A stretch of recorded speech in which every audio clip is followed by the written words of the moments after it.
were compelled to genuinely hike due to the pressure from these exposure individuals, creating a mutually beneficial effect.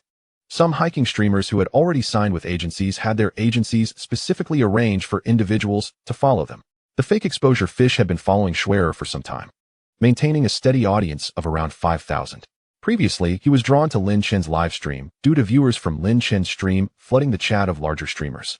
And he was astonished to witness Lin Chen kicking away an off-road vehicle. Instantly captivated, he developed a keen interest in Lin Chen. In fact, among the audience gathered in Lin Chen's live stream, a considerable number had migrated from Schwerer's stream, causing her viewership to drop from over 500,000 to around 450,000. Once they left, there was no turning back. Now, witnessing the commotion among Lin Chen's fans, the fake fish seized the opportunity to comment. On one hand, he was genuinely curious about whether Lin Chen had cheated. On the other, he also sought to leverage Lin Chen's popularity. At this moment, near the Zhishao mountain pass, a beautiful woman clad in fitted athletic wear and a baseball cap was briskly pushing her cart. It was Schwerer. Behind her, 7 or 8 exposure individuals were filming her, continuously interacting with their audience. Among them, a disheveled young man with a sun-kissed face used a backup phone to send a message to his live stream audience. Brothers, you must have heard of Lin Chen's hike. For those who haven't, you can check out his live stream now. I guarantee you'll be surprised. He's right behind us, and I've decided to check him out. Upon finishing, he called over another companion, who was riding a tricycle loaded with supplies. Just as he was about to board, wow. Fish, how could you go to Lin Chen's without bringing us? Exactly. How shameless. If you're going, we should all go together. Brothers, let's head over to Lin Chen's. His speed is incredible, almost inhuman. I believe he is probably fine. After all, he kicked away an off-road vehicle. 1 kick. It was 7 kicks, alright. A video blogger specifically counted. The speaker was among the exposure individuals from another team. The hiking streamer community on the Phoning platform is neither too large nor too small.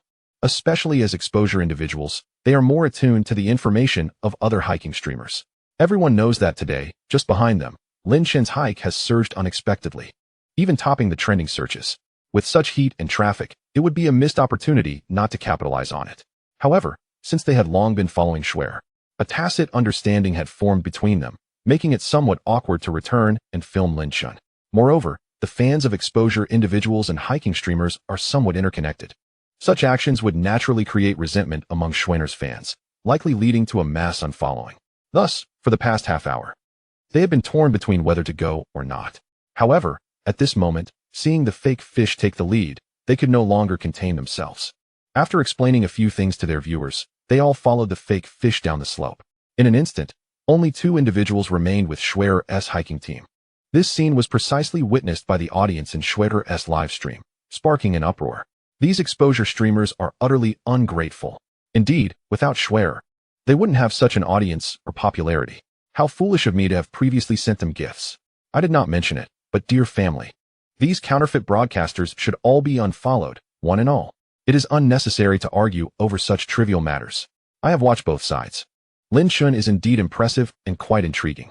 This is Schwerer's live stream. What do you mean by Lin Chen? Are you a hater? You are the one who is a hater. My fan badge is at level 10. It's merely a live stream.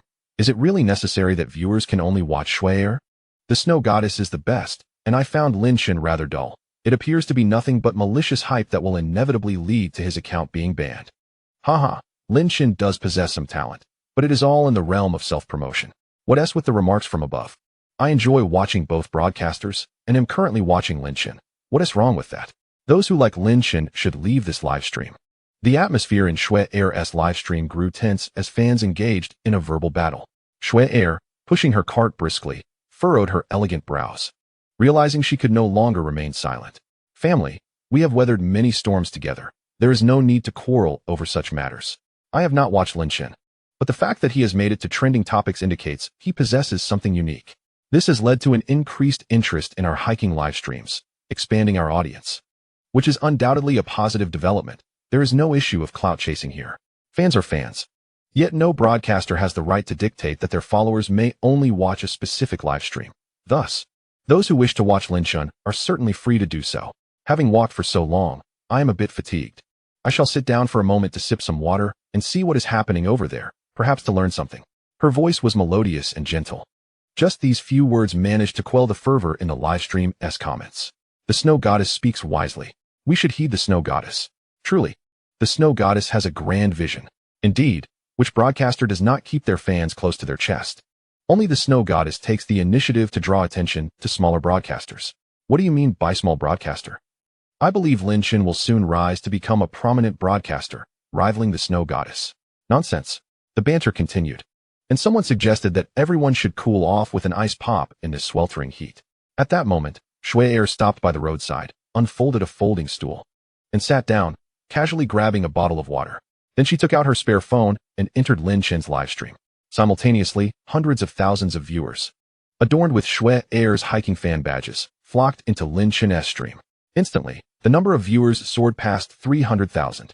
This is the terrifying power of a major broadcaster drawing in an audience, provided that the smaller broadcaster seizes this opportunity.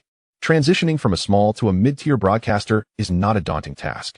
At this moment, upon entering Lin Chen's livestream, the viewers were utterly astonished by the unfolding scene. There stood Lin Chen, racing up a steep slope, dust billowing in his wake. Is this not a 2x fast forward? This is exceedingly rapid. Am I seeing things? I could barely run this fast without any equipment, and he is at an altitude of nearly 4,000 meters.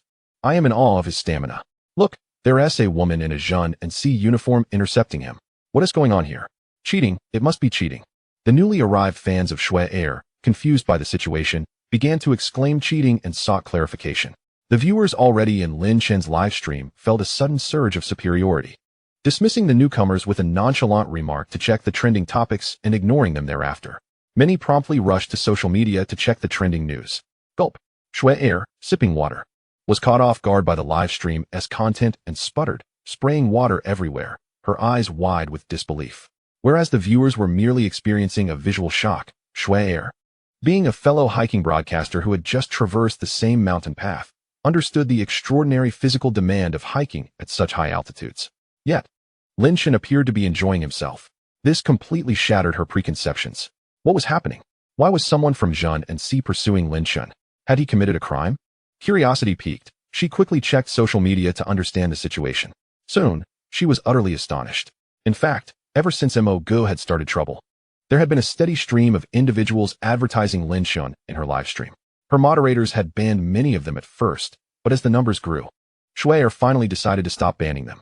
From that point on, she had developed a slight curiosity about Lin Chen, though she did not pay too much attention. Before long, Shui Er noticed a significant drop in her livestream's audience and began to take Lin Chen more seriously. It was not until she witnessed the trending topics on social media that she realized the magnitude of the situation, especially when she saw the clip of Lin Chen kicking a speeding off-road vehicle, sending it tumbling through the air. Her mind buzzed, and her expression turned blank. Is this even human? In the comments, many speculated whether there was a crane involved, questioning if this was a meticulously orchestrated performance. Shui Er was skeptical because just 20 minutes prior, she had passed through that very area and saw no signs of a crane. Furthermore, the moment Lin Chen pried open the jammed car door with his bare hands served as a testament to his extraordinary strength. However, witnessing Lin Chen sprinting with the cart in the livestream made her wonder if the cart was equipped with a powerful miniature motor. Otherwise, it defied all logic. She pulled up the livestream replay to take a closer look and realized that the woman intercepting Lin Chen was indeed a Jean and C staff member. They were currently engaged in a contest of strength. Coupled with the lively background music from the livestream, the entertainment value was undeniably high. No wonder the viewership was soaring. At this moment, Shui Er felt a twinge of anticipation. When Xin Yuge and the others caught up with Lin Chen, she would finally discover whether he had cheated. Just as this thought crossed her mind, she took another sip of water. Suddenly, an unexpected event unfolded in Lin Chen's livestream. Bang! A muffled sound erupted, and all the viewers witnessed a wheel suddenly fly off the speeding cart. Fortunately, it was the left wheel, which struck the left mountainside. Otherwise, it would have surely rolled off the cliff. The cart, now missing its left wheel, tilted dangerously to the right. In the blink of an eye, Lin Chen came to a sudden stop, gripping the cart's handle tightly, managing to right the cart before it toppled over. He and the cart surged forward 5 or 6 meters before finally coming to a halt. This astonishing and unexpected scene sent the live stream chat into fits of laughter. I can't take it anymore. I am going to die laughing in Lin Chen's live stream. My goodness. It's the first time I've seen a hiking broadcaster send a cartwheel flying. The cart. I bore the brunt of it all. This is too intense. This is the end. But Lin Gu's strength is truly remarkable. How could he stabilize the cart under such circumstances? No joke, Lin Shun is indeed a true powerhouse. One can only say, as expected of Lin Shun, this time, Xiao Song has secured victory. Without a doubt, as soon as the water entered Cher's mouth, it sprayed out again. Choking violently while laughing uncontrollably, she simply couldn't stop. It wasn't that she had a low sense of humor. The previous scene was just too dramatic. At that moment, the live stream camera swiftly zoomed in on Lin Shun and the cart, capturing the expression on his face that resembled a bewildered emoji. Observing the wheel lying at the edge of the cliff and the cart missing its wheel, he wondered how such a sturdy wheel could have suddenly flown off. His expression, coupled with his murmured confusion, sent the viewers into fits of laughter once more. How did it fly off? Don't you have any idea? Brother, it's not the cart's fault. You were just too forceful. Wheel, I've endured too much. Is it wrong to take a break? Cart, every vehicle has its limits. I believe I can no longer meet your demands, young man. It's time for a new cart. The comments above are killing me. Is going beyond the limit really okay? In an instant, gifts poured into the live stream like rain. Influencers like Shi Jie and Yuan Heng could no longer hold back, showering the screen with gifts as if it were a carnival. Indeed, Yi Xiaoxi and the others were laughing uncontrollably. This was perhaps the true joy of live streaming. No one could predict what would happen next. Just then, Lin Shun made an astonishing move that left everyone speechless. He crouched down, half embraced the cart, and suddenly lifted it over his head, placing the hefty cart, weighing over 100 pounds, onto his back. He then quickly dashed to the edge of the cliff, flicked the wheel with his toes, sending it soaring into the air, where it did 2 flips before landing perfectly on the cart. He then resumed his sprint, cart in tow. Chapter 29. Is live streaming this hardcore now? Oh, my eyes are about to burst. I'm utterly impressed. How can such a miraculous maneuver exist? My boss asked why I'm watching the live stream on my knees. I told him it's none of his business. Lin Shun is truly Lin Shun. You can never predict his next move. This is the most hardcore hiking streamer I've ever seen. This overwhelming boyfriend power has me swooning. Ha ha ha. Watching Lin Shun's live stream now requires insurance. I need compensation if I laugh myself to death. Lin Shun, what is the benefit of making me laugh to death? Inherit my debts? I'm laughing so hard that I can't even type. Is watching live streams now a high-risk activity? Now, I challenge anyone to say Lin Shun cheated. Running with a 100-pound cart. Is that something a normal person can do? Those claiming Lin Shun cheated can now be silent. Lin Shun, Xiao Song, to win against you. I'm forsaking my humanity. Aura, aura, aura. Ha ha ha. Why is the person above sending voice messages? I owe Lin Shun an apology. I'm sorry, I was too shallow. For those coming from Weibo, I'm sorry. From now on, I'm a die-hard fan of Lin Shun. The barrage of comments in the live stream surged wildly. The number of viewers skyrocketed, crossing the 40,000 mark, matching Cher's live stream. Even more astonishing was the ebb and flow between the two streams, while Lin Shun's audience swelled. Cher's dwindled. However, Cher remained unfazed, embodying the poise and confidence of a major streamer. She laughed uncontrollably, exclaiming, "Oh dear, my stomach hurts from laughing." Everyone hurried to Lin Shun's live stream. It's too amusing. Many fans who had originally stayed in Cher's stream were astonished, as they had always perceived the snow goddess as aloof. Even when faced with generous donations, she typically responded with a mere polite acknowledgement, never laughing so heartily or exaggeratedly as she did now. Upon hearing her words, they swiftly transitioned to Lin Shun's stream, bursting into laughter immediately. Many could not resist purchasing fanlight sticks for Lin Shun's stream. Meanwhile, taking a shortcut, Song Juya finally finished the entire route, emerging from the roadside with an expression of excitement and pride. Suddenly, she witnessed a swift and enormous figure rushing past her. What was that just ran by? Before she could gather her thoughts, the dust kicked up enveloped her, forcing her to cough. As she choked, the live stream camera halted abruptly, focusing on her and accompanying the moment with a melancholic melody.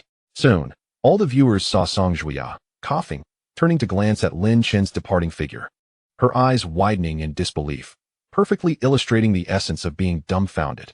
The live stream erupted in laughter once again. Ha ha ha, Xiao Song's expression is too hilarious. That clever little gaze cracks me up. Who wouldn't he be taken aback in this situation? My heart aches for Xiao Song for just a moment. She thought she had it in the bag after taking a shortcut, only to find Lin Shun sprinting with the cart faster than she could. Xiao Ji is brilliant, and the music is so fitting. Xiao Song's confidence has been utterly shattered. Xiao Song, you, a grown man. Is it really necessary to be like this? Can't you let me win just once? The entertainment value is off the charts. Boys, hurry and record and share. Help boost Lin Shun's popularity. If Lin Shun doesn't become a sensation, It would be a crime against nature. If Lin Shen doesn't achieve viral fame, everyone present bears responsibility.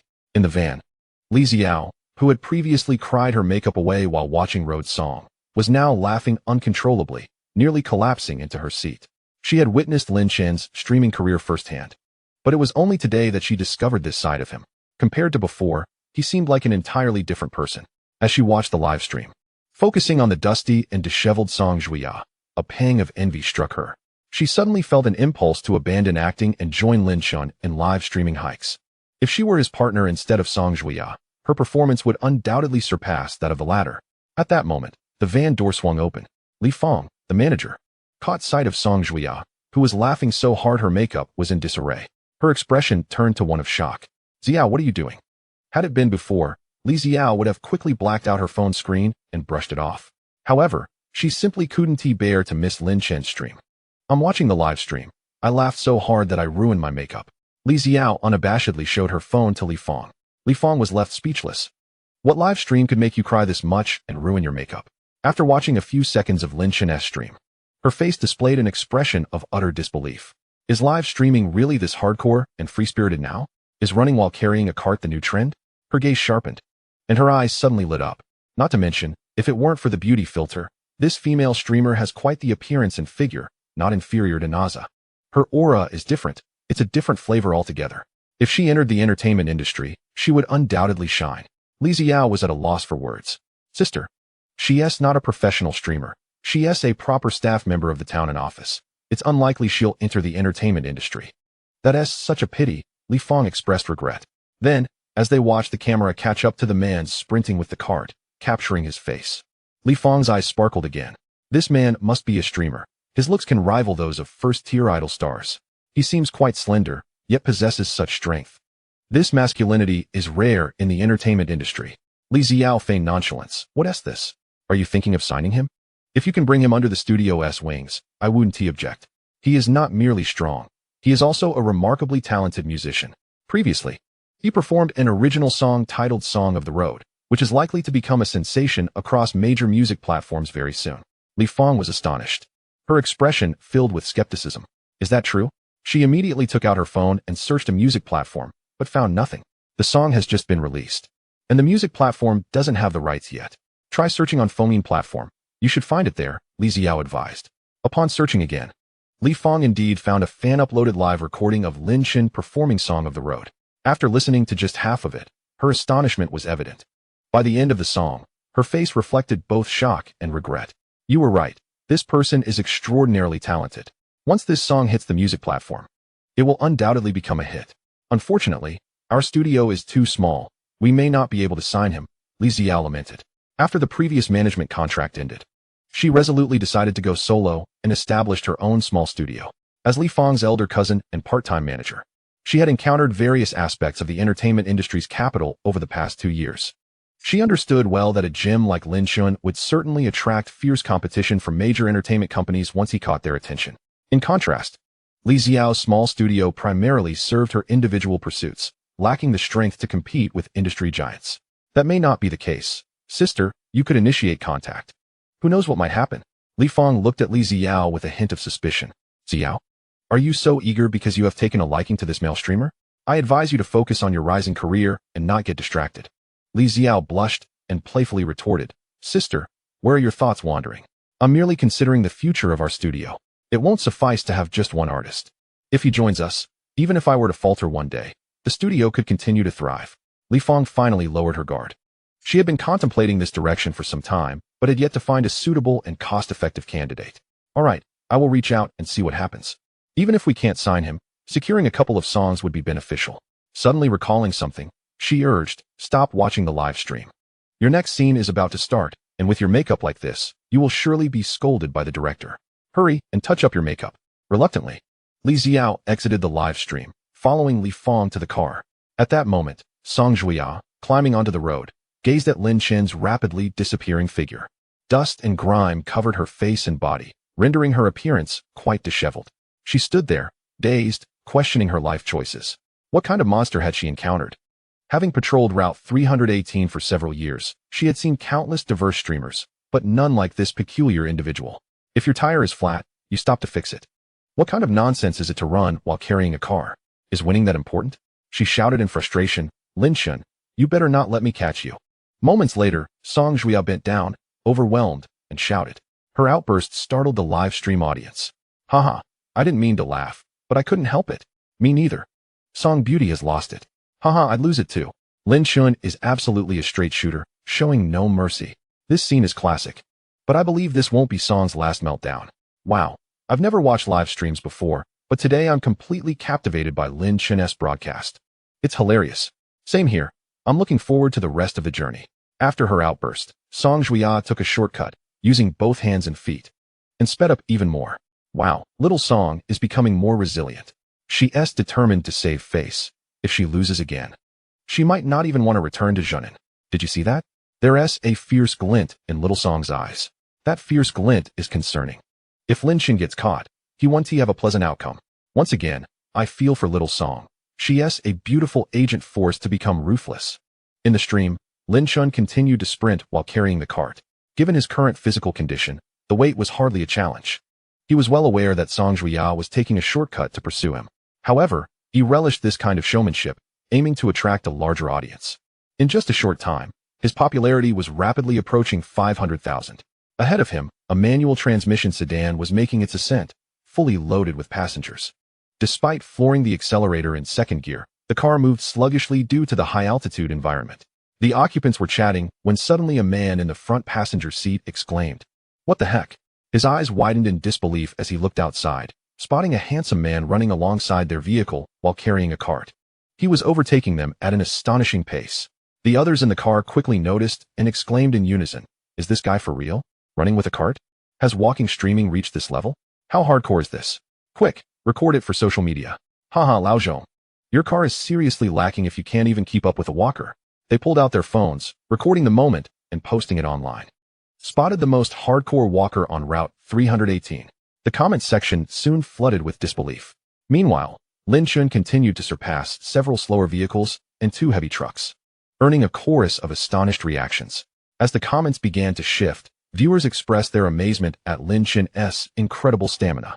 Isn't his endurance terrifying? Doesn't he get tired? His speed hasn't faltered at all. As a fitness coach, I could manage to carry something heavy for a minute or two. But running like this indefinitely is impossible, especially at high altitude. Lin Shun, take it easy. Do you know about rhabdomyolysis? With his physical prowess, he could be lifting bricks on a construction site. Forget lifting bricks. If he competed in the Olympics, he might win a gold medal in weightlifting. Did you notice? Despite running for so long, he looks completely dry and hasn't broken a sweat. Wow, I didn't realize that until you mentioned it. He really isn't sweating. This is too outrageous. Is Lin Shun a robot? The observation team reports that I now genuinely believe Lin Shun could kick an off-road vehicle away. The live stream erupted in excitement. Running while carrying a cart for such a long duration was already absurd, but not sweating was simply unfathomable. Was he even human? Meanwhile, Song Juya, finally managing to ascend the road at a faster pace, despaired upon realizing that she was even farther from Lin Shun. Her hair was disheveled, her body drenched in sweat, her complexion flushed, and she leaned on her knees, gasping for breath. Beads of sweat cascaded down her cheeks and dripped onto the ground. Lin Shun, if you keep running, I'm done. Song Juya finally conceded, shouting at his retreating figure. She had completely surrendered. Hearing her words, Lin Shun paused, turning to look at Song Juya from a distance. Chapter 31. You should exercise more. In stark contrast to the disheveled Song Juya, Lin Shun appeared composed and unruffled, his hair neatly in place and his face devoid of any perspiration. He set down the cart and gestured for Song Juya to join him. Moments later, she arrived, panting heavily, and accepted the water Lin Shun offered, gulping down nearly half the bottle. Feeling a moment of sympathy for little Song, look at how worn out she is. Haha, the term worn out is aptly used. It's fortunate they weren't standing together before. The contrast is too striking now.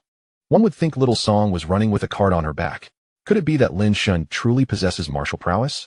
I've heard of some masters of internal martial arts who exhibit extraordinary stamina, far surpassing that of ordinary individuals.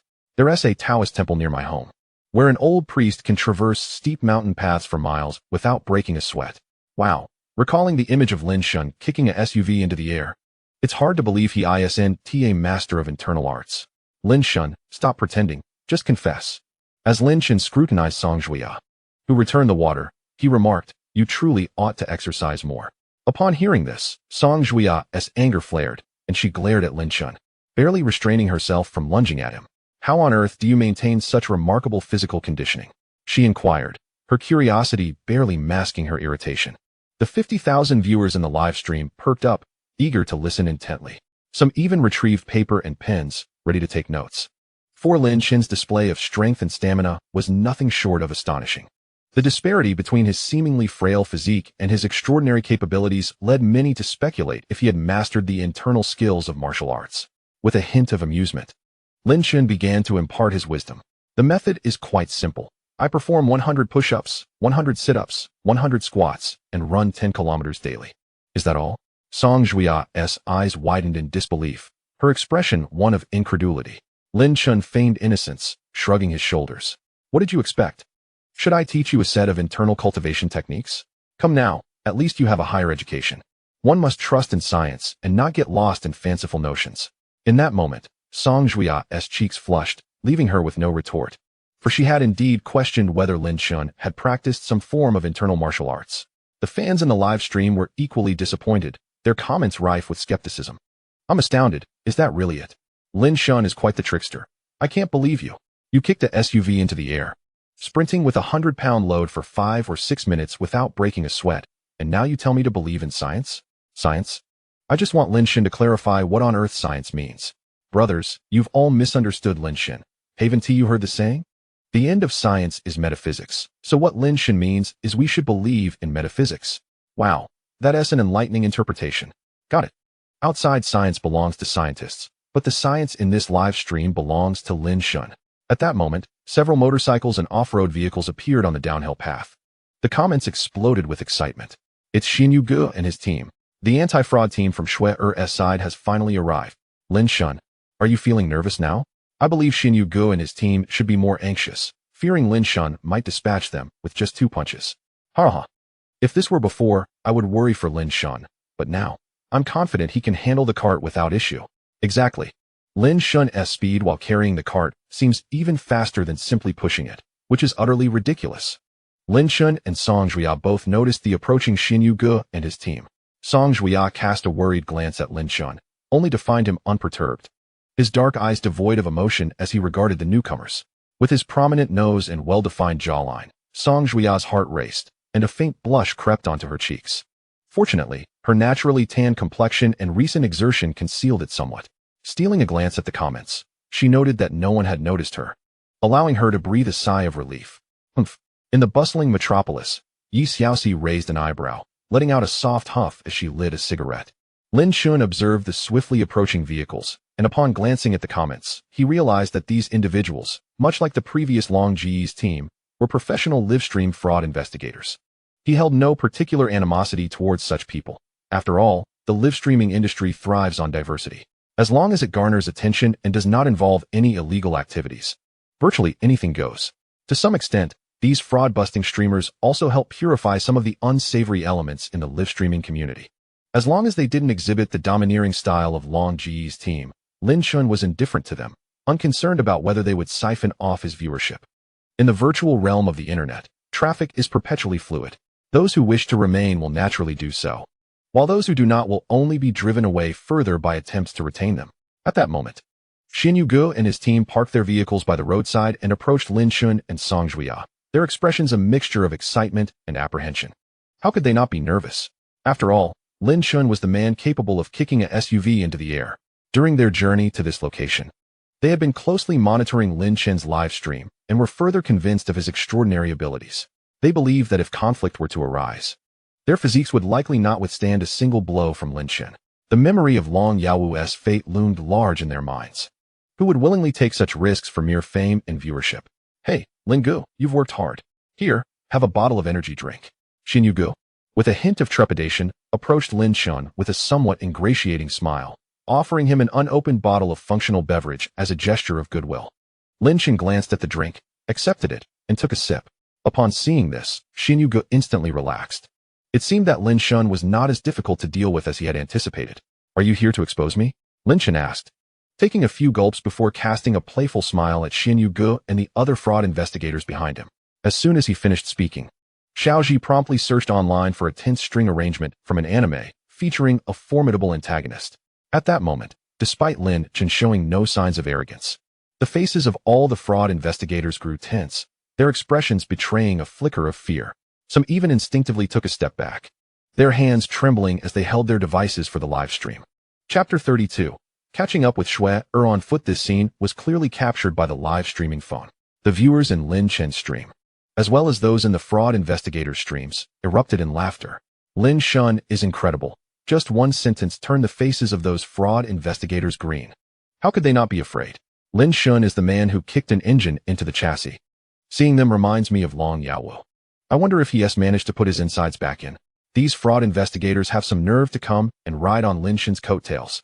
Laughing so hard, Xiao Ji is a genius. This BGM is perfectly fitting. That intangible sense of pressure has the essence of a major villain. Under Lin Chen's scrutinizing gaze, Xin Yugu and the others swallowed hard. Lin Gu, please don't be angry. We merely came to ride the wave of traffic. Yes, we mean no harm. If Brother Lin is unwilling, then let it be. We shall leave now. These counterfeit fighting streamers, when confronted by other hiking streamers, do not come off as overly arrogant, at the very least maintaining a dignified composure. Even if their counterparts express dissatisfaction, they shamelessly linger behind those hiking streamers.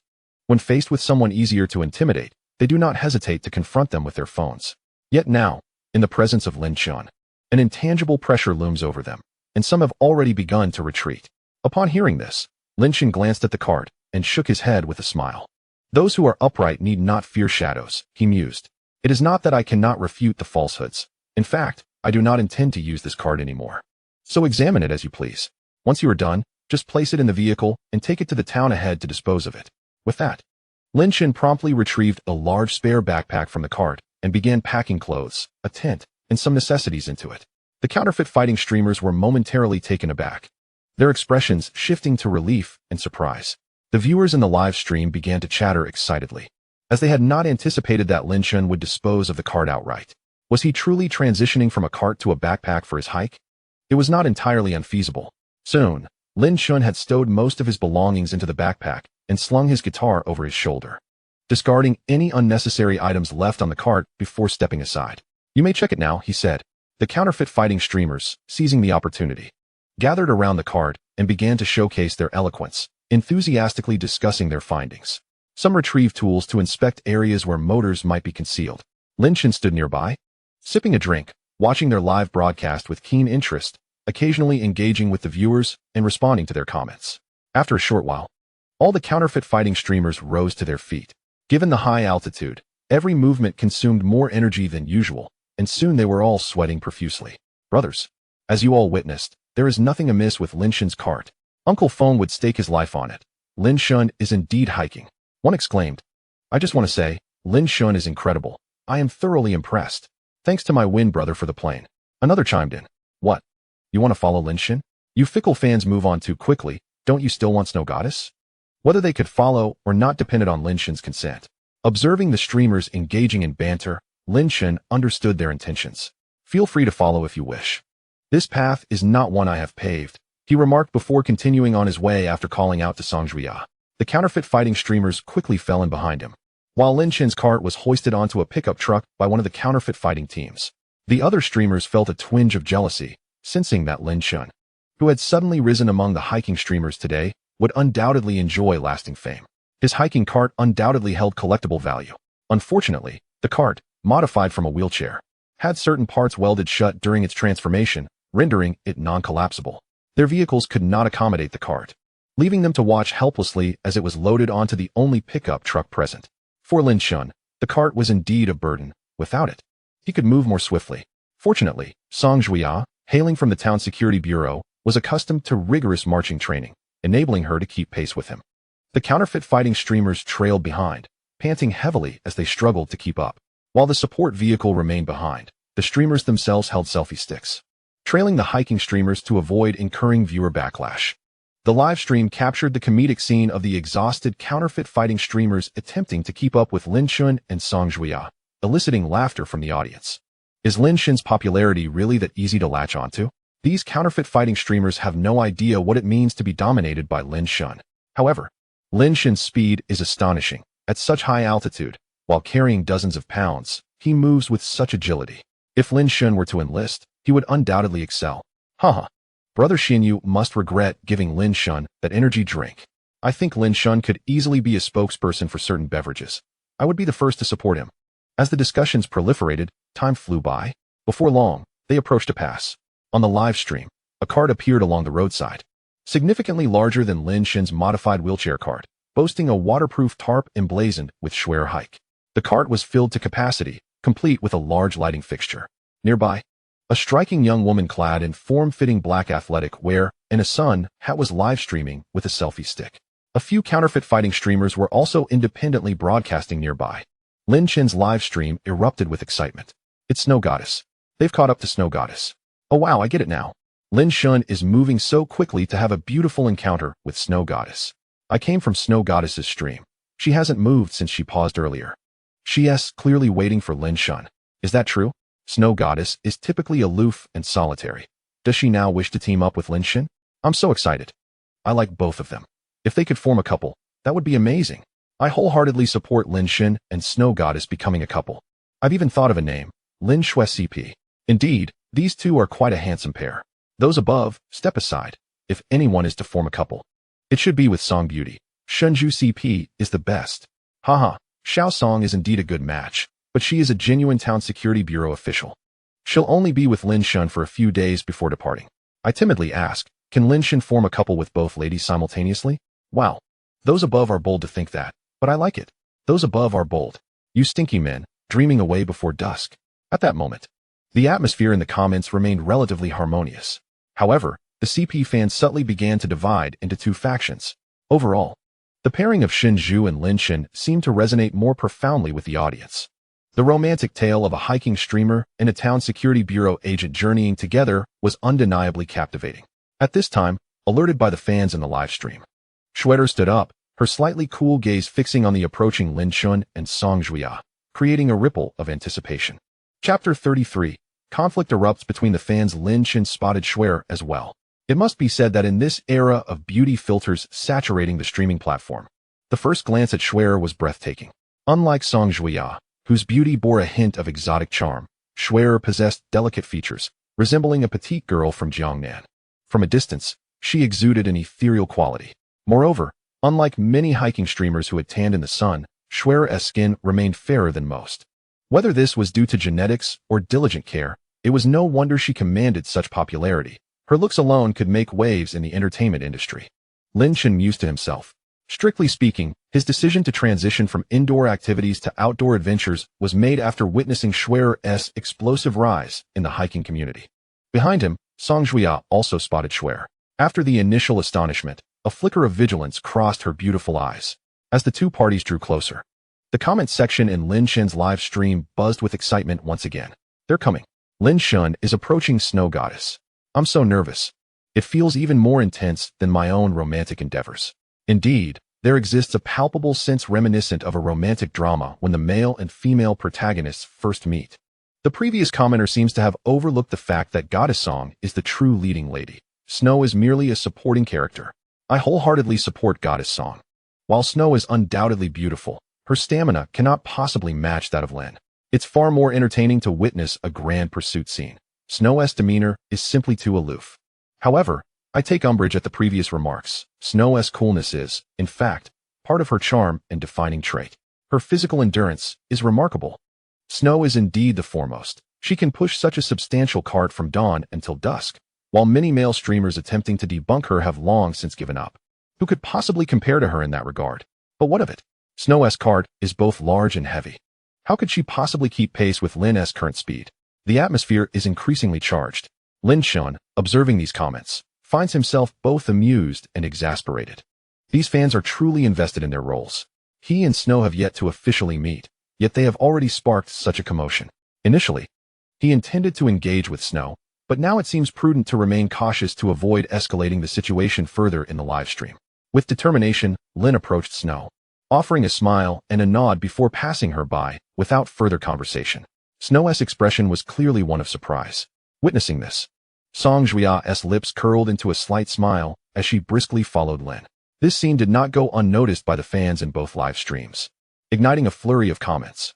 In Lin's live stream, viewers expressed their astonishment. Wow, I envisioned countless possibilities. Yet I never anticipated that Lin would merely greet Snow and walk away.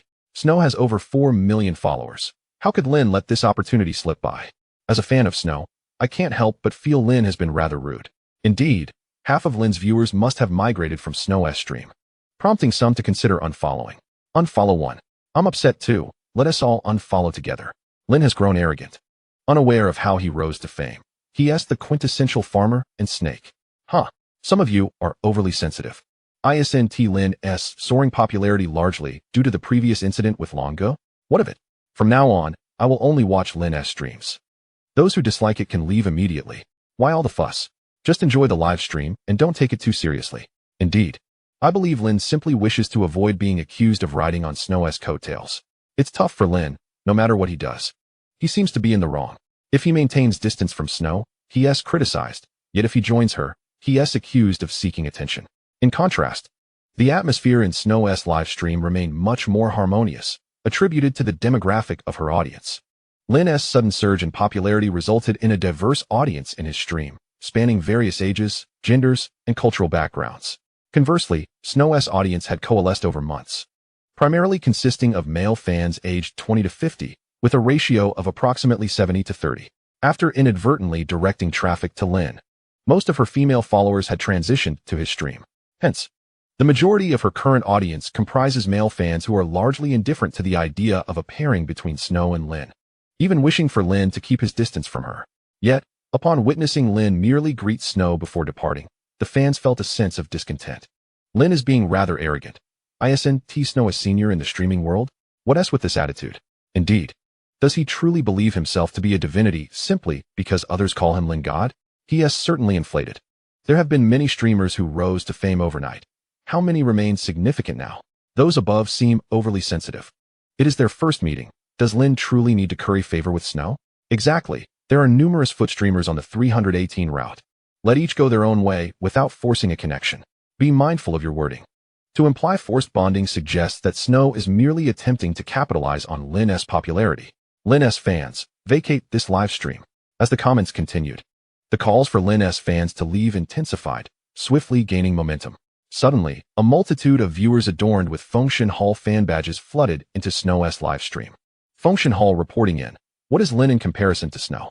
Only the mad god is worthy of her. Haha, how lively.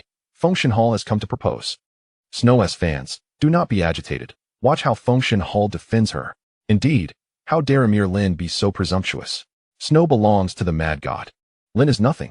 Seeing these comments, Snow's fans were incensed. Instead of feeling grateful, they began to retaliate against the incessantly spamming Function Hall fans. In the Function Hall footstream, the host, Yuan Function, is currently the most popular male footstreamer. With his handsome appearance and tall stature, he gained rapid fame by donning a sword-fighting costume. After Snow's popularity surged and she established herself as the leading female footstreamer, Yuan Function frequently engaged in her live streams, sending gifts and interacting through comments. Even though Snow would respond with minimal acknowledgement, this did not deter those with ulterior motives from stirring the pot. Yuan Function's live stream attracted many fans who supported the pairing of him and Snow. Initially, a number of viewers in Snow's stream were hopeful about this couple, but it soon became apparent that Yuan Function employed similar tactics with any female footstreamer of decent appearance. He would affectionately refer to them as good sisters. Subsequently, allegations arose from fellow footstreamers, revealing that Yuan Function had knocked on their doors late at night. Several female footstreamers came forward to denounce Yuan Function, claiming that during joint live streams, he would frequently engage in inappropriate behavior. This sparked a wave of controversy on the foaming platform, prompting many spectators to scrutinize the recordings of these female streamers' live streams with Yuan Function. They indeed uncovered numerous instances of his untoward conduct. The evidence was irrefutable. Yuan Function's live stream was suspended for half a month. Upon his return, he exhibited significantly more restraint.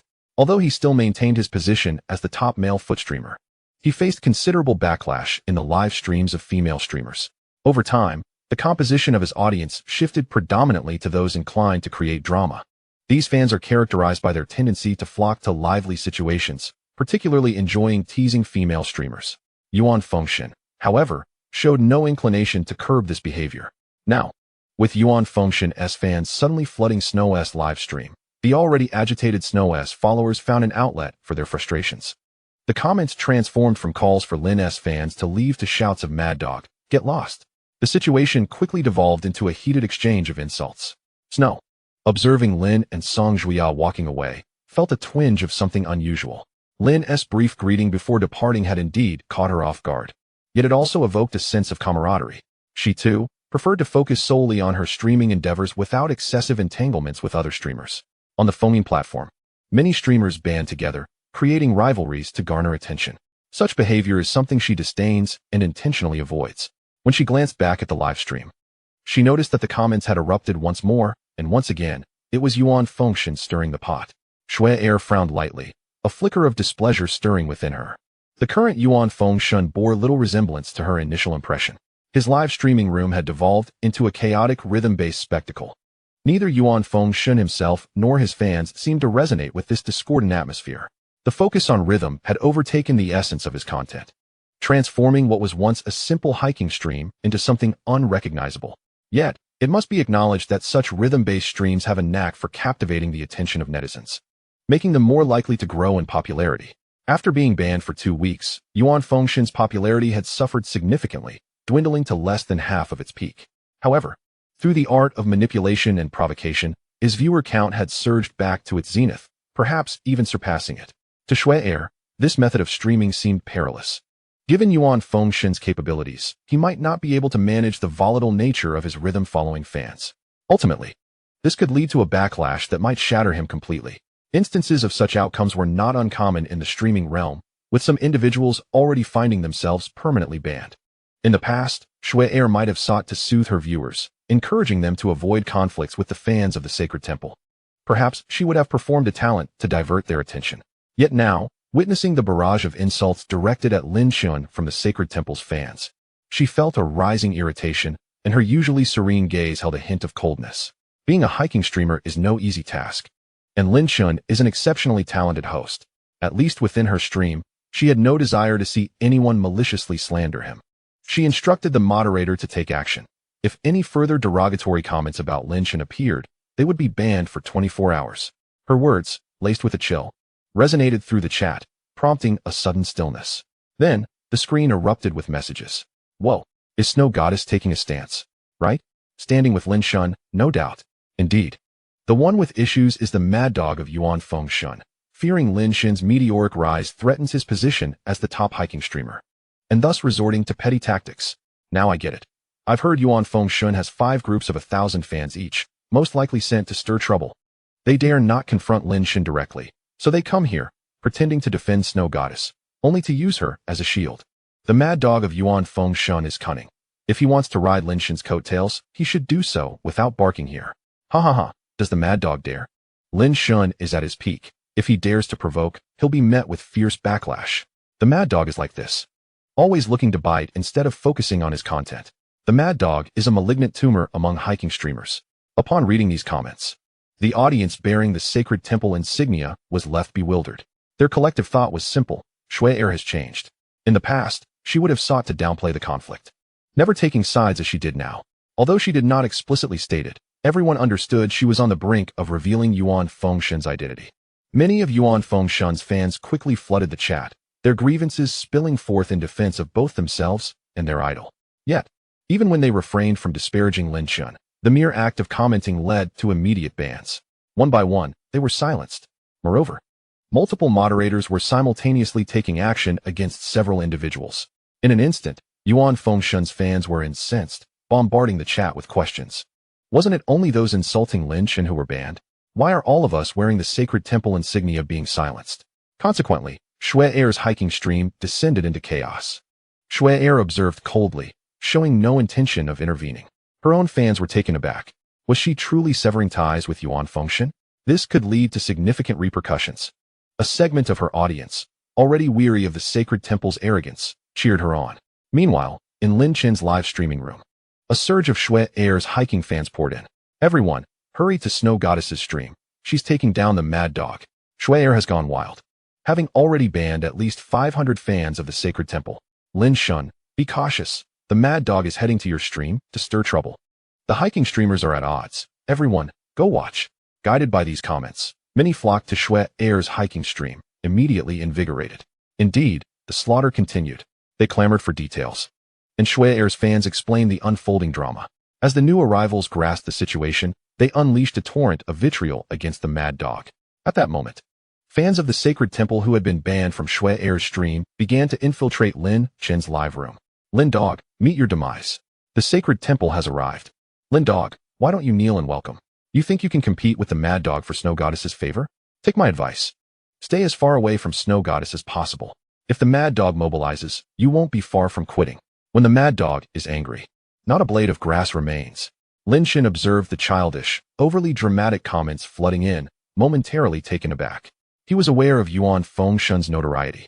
After his scandal erupted 6 months prior, his reputation had plummeted. His live streaming style became increasingly bizarre. Ostensibly a hiking streamer who only walked a mere 10 kilometers a day, often engaging fans in incessant spamming and harsh penalties for small streamers. Yet, due to his substantial following, many smaller hosts tolerated his antics, unwilling to offend him. To his surprise, the usually mild-mannered Shui Air had engaged in a confrontation with the sacred temple. Now, they were bringing chaos into his stream. He halted, turning to gaze at Shui Air. 100 meters away, with his keen eyesight, he could see her, holding her stream with a cold expression, silent and composed. An inexplicable feeling washed over him. Could this be because of me? Logically, it shouldn't be possible. After all, he and Shui Air had merely exchanged nods, without a single complete conversation. Yet, trouble had found him regardless of his intentions. Regardless of whether the actions of Yuan Fengshen's fans were sanctioned by him. It was clear they had now set their sights on Lin Chen. With this realization, he spoke calmly. Xiaoji, please ban all IDs bearing the sacred temple insignia for a year. Understood, Xiaoji responded promptly. Instantly, the stream was filled with notifications of banned IDs. Many belonging to wealthy patrons from Yuan Fengshen's live room. The chat erupted in shock. Many were taken aback by Lin Chen's severity towards Yuan Fengshen's fans. According to the platform's regulations, the maximum ban duration for a host was 1 year. Was he declaring war against the sacred temple? Concern rippled through the audience. Yuan Fengshen's follower count was nearing 9 million. Even if a significant portion were inactive fans, the number of regularly active viewers still exceeded 1 million. Given Lin Chen's current standing, opposing him was not merely a matter of a small fry against a boulder, but the disparity was still considerable. However, Lin Chen's actions ignited a fierce spirit among his viewers, with many comments flooding in. Well done. This is how it should be. If Lin Chen had remained silent in the face of the chaotic comments, many would have felt disappointment in him. Although a fan's actions do not define a host, it is hoped that certain hosts can better manage their fans and refrain from stirring discord in other streams. Additionally, I hope that the audience in our live streaming room can bear this in mind. Do not retaliate against other streamers simply because a few individuals are bombarding our chat. Those who maliciously stir up trouble in my live stream will be swiftly banned by Xiaoji. No matter how many come, they will be expelled in equal measure. So there is no need to pay them any heed. If I discover that any viewer, adorned with my fan banner, is deliberately instigating discord in other live streams under my name, then I shall not hesitate to ban you myself, regardless of your status or the gifts you have sent. My sole intention is to conduct a quality live stream. Upon hearing Lin Chen's words, the chat erupted with applause, and many viewers nodded in agreement. In live streams with a large audience, the diversity of viewers is vast, which in turn tests the host's ability to maintain control. The values of a host often subtly influence the perspectives of their audience. A live stream that is persistently embroiled in chaos cannot foster a conducive viewing environment, nor can the audience focus on the content.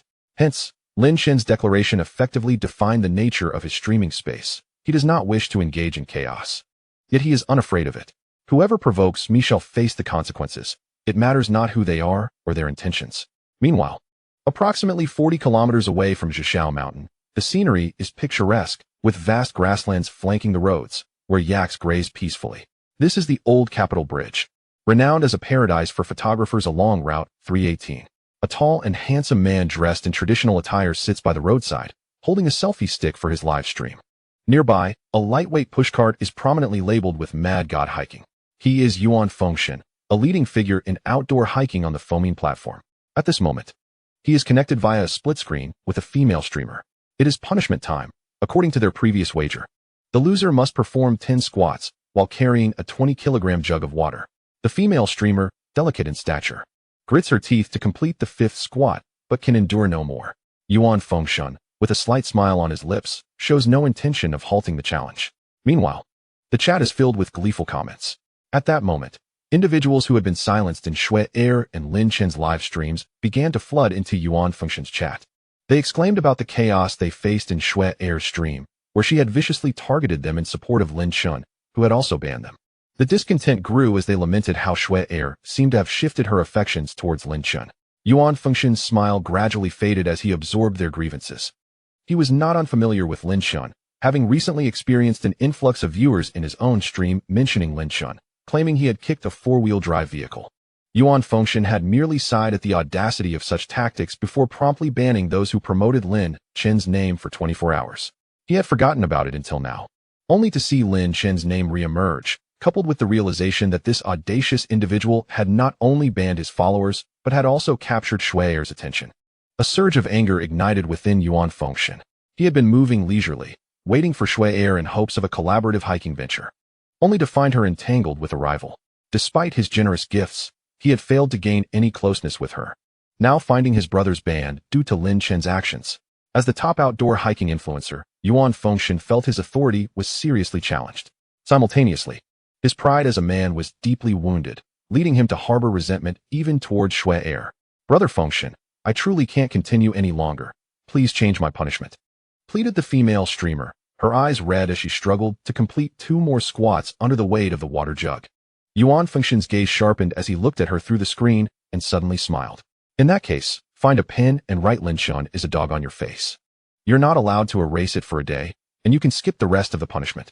Upon hearing this, the audience in Yuan Fengshen's live stream erupted in laughter. Ha ha ha, truly the genius of Fengshen. Indeed, Lin Chen is just a dog. That is utterly savage, not very harmful, but highly insulting. Thus, it is decided, henceforth, Lin Chen shall be known as Lin Dog in our live stream. Although the female streamer felt uneasy about this, after a moment's hesitation, she grabbed a pen and began to inscribe the words on her face. As she did so, her chat room rapidly filled with over 100,000 viewers sporting Yuan Fengshen's fan badges, flooding the screen with Lin Chen is a dog comments, overwhelming her. The female streamer's spirits lifted, and she felt no more burden. This is the terrifying power of a major streamer with over 1 million viewers online, which is why many smaller streamers seek collaborations with them. Even if they face humiliation, they can still gain popularity and gifts, euphemistically referred to as medical expenses. Soon, the 4 words were scrawled across her face in black ink, and the chat erupted with comments of approval. Yuan Fengshen, witnessing the spectacle, smirked and abruptly ended the split-screen connection. He then addressed his audience. As for Shui Air, let's not escalate the situation. Women can be a bit temperamental at times, and we must be understanding. His words were met with agreement. Understood. So that is why she was acting that way. Fengshen still cares for the snow goddess. Even after all this, only the snow goddess could receive such treatment from Fengshen. Let us show our support for Fengshen. In a moment, spurred on by a few individuals masquerading as prominent streamers, but actually representing marketing accounts, Yuan Fengshen successfully reaped another wave of gifts. However, his expression turned serious. While I can overlook matters with Shui Air, I cannot tolerate Lin Chen's behavior. This sudden rise of a small streamer often comes with a penchant for clout-chasing big names. If you wish to leverage your popularity, I am more than willing to assist promising newcomers. But when you resort to underhanded tactics such as banning my brothers, that is utterly disgraceful. Very well, since you wish to ride on my coattails, today, I, Yuan Fengshen, shall ensure you have ample opportunity. All siblings of the Fengshen Temple, heed my command. Gather at Lin Chen's live stream and flood it with the phrase Lin Chen is a dog until he disconnects. Today, we shall make an example of him, demonstrating to all that the Fengshen Temple is not to be trifled with. When the mad god is enraged, not a blade of grass will survive. Go forth. As his speech progressed, Yuan Fengshen's tone grew increasingly fervent, embodying the commanding presence of a general leading a vast army. Each word he uttered placed him on a moral pedestal, entirely disregarding the true reasons behind Lin Chen's ban on his fans. As his final words echoed, the barrage of comments in the live stream became exceedingly tumultuous. Kill, kill, kill. It has been too long since we embarked on a campaign. This time, we must strike decisively. Explode him out of the network. As long as Lin Chen does not leave the network, the Mad Blade shall not retreat. Ha ha. Daring to provoke the Mad God, they clearly do not know the meaning of death. The viewership in his live stream rapidly dwindled at an alarming rate. surging towards Lin Chen's stream in a frenzy. 50,000, 100,000, 200,000, 300,000. A staggering 550,000 viewers donned in Fengshan Temple fan badges flooded into Lin Chen's live stream within mere seconds. Upon entry, they immediately began bombarding the chat with "Lin Chen is a dog." The sheer volume of comments was terrifying, akin to a torrent, swiftly overwhelming the original chat and rendering it nearly unrecognizable. Consequently, the audience in Lin Chen's live stream was left in shock. What the hell? What's happening? The lunatics from the Fengshan Temple have come for us. It was Yuan Fengshan who instigated this assault on Lin God's stream. I have never commented before, but I cannot contain myself this time. Yuan Fengshan is a malignant tumor in the Fengshan community. Is this the popularity of the #1 hiker? It is indeed somewhat frightening. This is bad. Yuan Fengshan intends to obliterate Lin God's live stream. Is this not online bullying? These comments were swiftly diluted.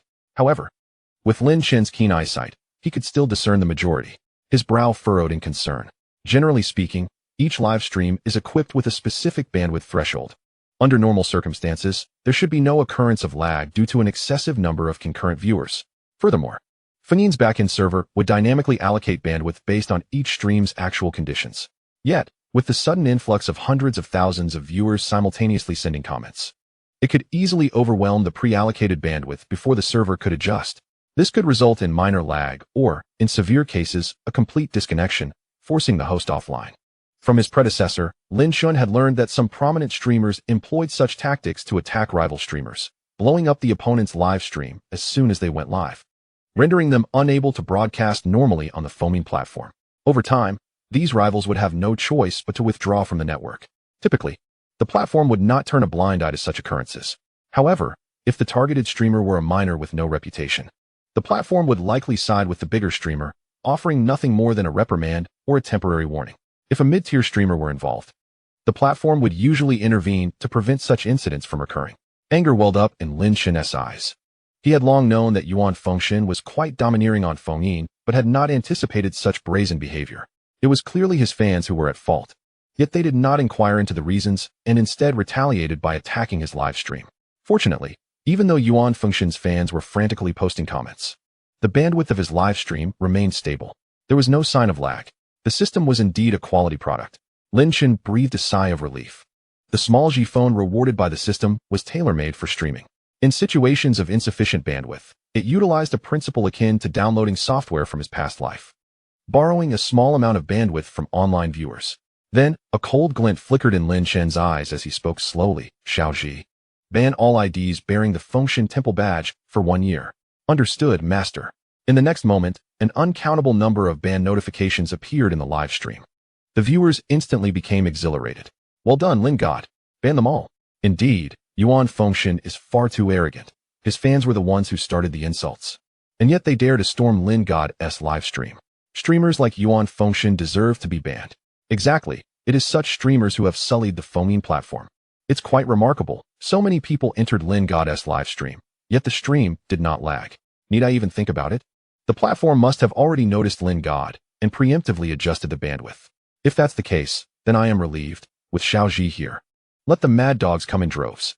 Moments earlier, at the Fengshan headquarters, the operations manager, Yang Dunhai, burst into the president's office without knocking, panic etched on his face. "President Zhang, there has been another incident with Lin Chen. Yuan Fengshan is attacking his live stream." Chapter 37. Exchange for the basic curse of misfortune. President Zhang Qianji of Fengshan was reviewing documents when he frowned at the news. He immediately grabbed his phone and saw that Lin Chen's live stream was in a frenzy of bans. He quickly checked the live stream replay, fast-forwarding through it. Then, he entered Yuan Fengshan's live stream to review the replay as well. Zhang Qianji's expression turned cold, and anger flickered in his eyes. This Yuan Fengshan has truly become increasingly unruly, treating the platform's previous warnings as mere whispers in the wind. However, you have done well this time to preemptively expand Lin Chen's bandwidth. Otherwise, if Yuan Fengshan had succeeded in blowing up his live stream, it would have likely impacted our contract with him. Yang Dunhai hesitated, but ultimately spoke the truth. "President, although the operations department did expand Lin Chen's bandwidth, according to calculations, it should not be sufficient to support such a massive influx of traffic. Then investigate thoroughly and clarify the situation," Zhang Qianji said, his voice growing stern. As for Yuan Fengshen, deduct 1 month's performance from his dedicated liaison manager and impose a half-hour ban on his live stream. You will personally call him. Normal live streaming is acceptable, but any attacks on other live streams are absolutely intolerable.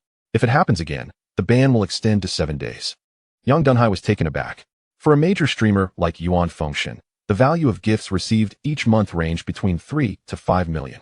Thus, Fengshen had dedicated liaison managers responsible for communication between the platform and the streamers. In situations like this, the liaison manager should have intervened with Yuan Fengshen immediately to halt the attack. Therefore, the deduction of his performance for the month was justified. What truly startled him was the 7-day ban imposed on Yuan Fengshen's live stream. For streamers, live streaming equates to income. A 7-day ban would reduce their earnings by a quarter for that month. This could easily provoke a strong backlash from the streamer, potentially threatening to switch to another platform. Such situations had occurred in Fengshen's early days. It wasn't until later that Fengshen revised its contracts to impose stricter constraints on major streamers, leading to a gradual decrease in threats of switching platforms. However, such occurrences were not entirely absent. Other live streaming platforms, in an effort to surpass Fengshen, often offered substantial penalties to lure Fengshen's popular streamers to their own platforms. Yang Dunhai deliberated, "President, 7 days might be too long. I fear Yuan Fengshen might not accept it. To my knowledge, platforms like Slow Shark have long desired to develop outdoor hiking content and are eyeing Yuan Fengshen closely. I worry that such a punishment might create an opportunity for them." Zhang Qianji waved his hand dismissively, shaking his head. "I have already given Yuan Fengshen an opportunity." He did not cherish it and instead grew more arrogant, relying on his popularity. His existence has begun to affect the live streaming atmosphere on our platform. And in the long run, the drawbacks far outweigh the benefits. As long as the platform itself possesses absolute traffic, it can elevate one streamer of this caliber and similarly uplift another. I perceive that Lin Shen harbors immense potential to become the leading figure in streaming. Just today, he has already attracted considerable traffic to the platform. The 7-day ban is my final warning to Yuan Fengshen. Should he continue his unruly behavior, I shall sever his connections, allowing him to languish in solitude.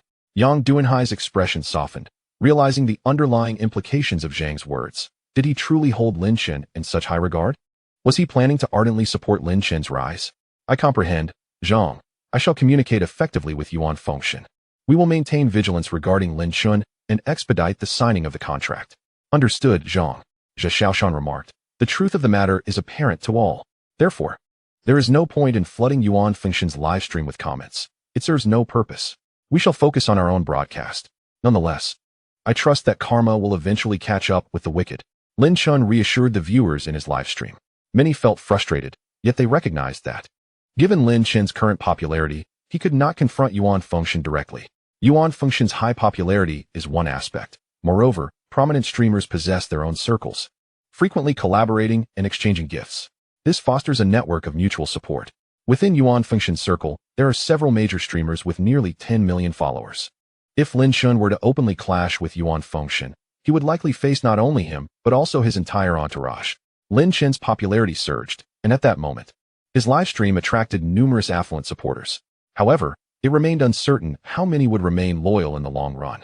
Thus, exercising restraint now is undoubtedly a prudent strategy. Mo Dushi Jia, support Lin Shen. A simple comment was swiftly followed by 10 celebratory gifts. Subsequently, affluent supporters like Yuan Hanggu and Tian Shun sent similar comments, gifting between 5 to 10 celebratory items each, except for a few wealthy patrons. Most true affluent fans willing to spend on Fengshen did so for the content rather than the drama. Especially those like Yuan Hanggu, who have long been entrenched in Fengshen, are well aware that Yuan Fengshen is akin to a rabid dog. The more one engages with him, the more he thrives. For Yuan Fengshen, leading his followers to engage in conflicts with other streamers is merely part of the entertainment. Some individuals relish such spectacles. Regardless, Yuan Hanggu and his affluent peers do not resonate with the kind of interactions found in Yuan Fengshen's livestream. Lin Shen glanced back at Shuer, contemplated briefly, and decided against approaching her. At this moment, doing so might suggest an intention to exploit their connection, which would be detrimental to both parties. Thus, he continued on his path. However, Lin Shen had no intention of letting the matter rest. Fortunately, Yuan Fengshen's spontaneous provocation had resulted in a surge of traffic for him, pushing his peak popularity beyond 110,000. System, open the exchange mall. Lin Shen summoned in his mind. Instantly, a unique exchange interface appeared before him, visible only to him. After scanning the array of eclectic items, his eyes brightened as they settled on a particular special ability, the basic curse of misfortune. The required popularity value for exchange is 500,000. Function description: by consuming the host's mental energy, the curse can be cast on a specific individual, influencing their fortune. The effectiveness and duration of the curse directly correlate with the strength of the host's mental energy. Note: can be upgraded to intermediate curse of misfortune, requiring 1 million popularity points. I shall exchange for the basic curse of misfortune. Lin Shan resolved inwardly. In a flash, he observed his popularity points plummet by 500,000. A torrent of information flooded his mind, manifesting as an incantation that felt profoundly mystical. Subsequently, he shifted his gaze to the body-enhancing superpower, Golden Brain. Acquiring the basic Golden Brain would significantly enhance his mental domain, resulting in a considerable increase in mental energy. When paired with the basic curse of misfortune, it could likely lead to Yuan Fengshen struggling to even take a sip of water. Alas, it is too costly. I shall bide my time until my popularity rises further. Lin Shan began to silently chant the curse aimed at Yuan Fengshen. Chapter 38. The effect of the curse. Lin Shan immediately sensed his mental energy depleting, albeit at a gradual pace. Currently, his physical attributes far surpassed those of an ordinary person, as did his mental strength. He possessed sufficient energy to curse Yuan Fengshen for a while. Meanwhile, at the old Capital Bridge, without warning, the live stream of Yuan Fengshen, who had been shouting at the camera, abruptly cut off. A line of text appeared simultaneously. Due to the host violation of platform regulations during the live stream, this channel is banned for 30 minutes. Instantly, the rolling comments in the live stream erupted. What happened? Is Fengshen banned? This is the second time this month. The platform is clearly targeting Fengshen. For the sake of a small streamer, they actually banned Fengshen's live stream? Trash platform. Trash phone. This is utterly unplayable. I might as well switch platforms. Yuan Fengshen was momentarily stunned, his expression darkening. Before he could reach for his phone to contact his dedicated supervisor for clarification, the supervisor had already called him. Yuan Fengshen's face twisted in anger as he answered, unable to contain his fury. What is the meaning of this? I merely took a brief break. And the other channel didn't even explode. Why am I banned for half an hour?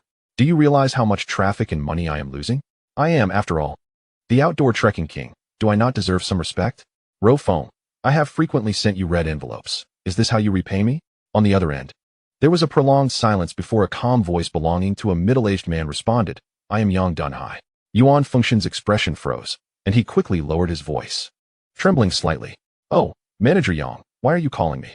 Yang Dunhai, despite appearing submissive before Zhang Qianji, oversees the operations of the foaming platform, wielding significant authority over the fate of streamers and the allocation of traffic. Not only Yuan Fengshen, but even those top-tier streamers must treat Yang Dunhai with utmost respect. What Yuan Fengshen had just disclosed about sending red envelopes to the supervisor was a severe taboo on the foaming platform. Unbeknownst to him, at that moment in the foaming headquarters, Yang Dunhai cast a glance at the bespectacled man beside him, who was Yuan Fengshen's dedicated supervisor, Ro Feng, whose face had turned pale. Yang Dunhai's expression was as cold as ice as he regarded the bespectacled man, then stated, There cannot be a next time for the incident involving your live stream. Allow me to offer you a word of advice. Cease targeting Lin Shan, otherwise, you will face the consequences. After delivering this warning, Yang Dunhai abruptly hung up, returning the phone to Ro Feng, while silently observing him. Ro Feng, you are undoubtedly aware of the company's regulations. I am deducting your performance for 6 months. Furthermore, I believe you are no longer suited for the position of dedicated supervisor. The specifics regarding your reassignment will be communicated later. With that, he turned and departed. Ro Feng's countenance darkened considerably. The other supervisors in the vicinity either expressed sympathy or reveled in his misfortune. The position of dedicated supervisor at Fengyin is highly coveted, with fierce competition. With Ro Feng's demotion, others would undoubtedly vie for the opportunity. Many felt a stirring ambition within them. After several changes in Ro Feng's expression, hatred flickered in his eyes. Yuan Fengshen remained in the posture of holding his phone, and after several seconds, he snapped back to reality, his face flushed with anger. Damn it! Yuan Fengshen cursed vehemently, throwing his phone to the ground. It is all because of Lin Shan. Yuan Fengshen seethed with rage, unable to direct his anger towards Yang Dunhai. He channeled all his bitterness towards Lin Shan. A sudden thought of Yang Dunhai's final warning crossed his mind, igniting an intense sense of crisis within him. Could it be that the Fengyin platform intended to elevate Lin Shan, thus balancing his own power? or even to usurp his position as the top contender. This was something he could never accept.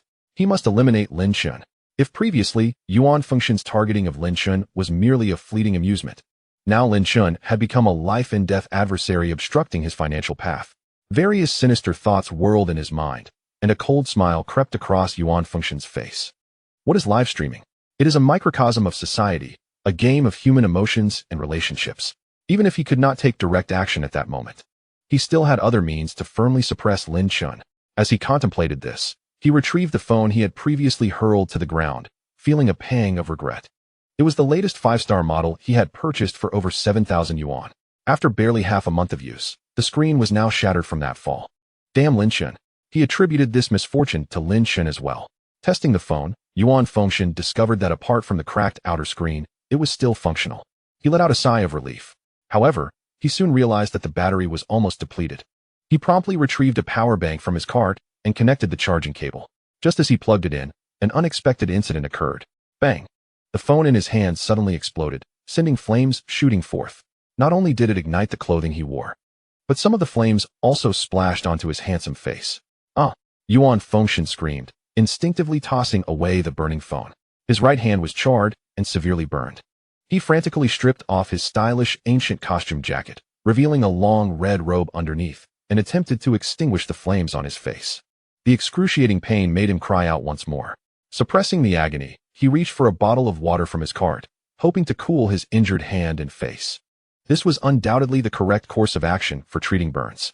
Yet, we all know that sometimes we encounter a bottle of water that we cannot open no matter how hard we try.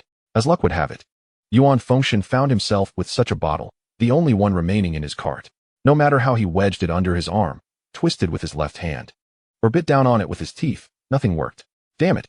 Yuan Fengshen roared, throwing the water bottle away and preparing to use his live streaming phone to call for an ambulance. Bang! The bottle soared 6 or 7 meters away, landing on the head of a yak grazing on the roadside. Startled by the impact, the yak lifted its massive head, its large eyes locking onto Yuan Fengshen, who was clad in a fiery red robe. A peculiar emotion flickered in those eyes. The yak lowered its head and charged forward, weighing nearly 900 kilograms. Its long fur shook violently, resembling a small truck barreling towards Yuan Fengshen.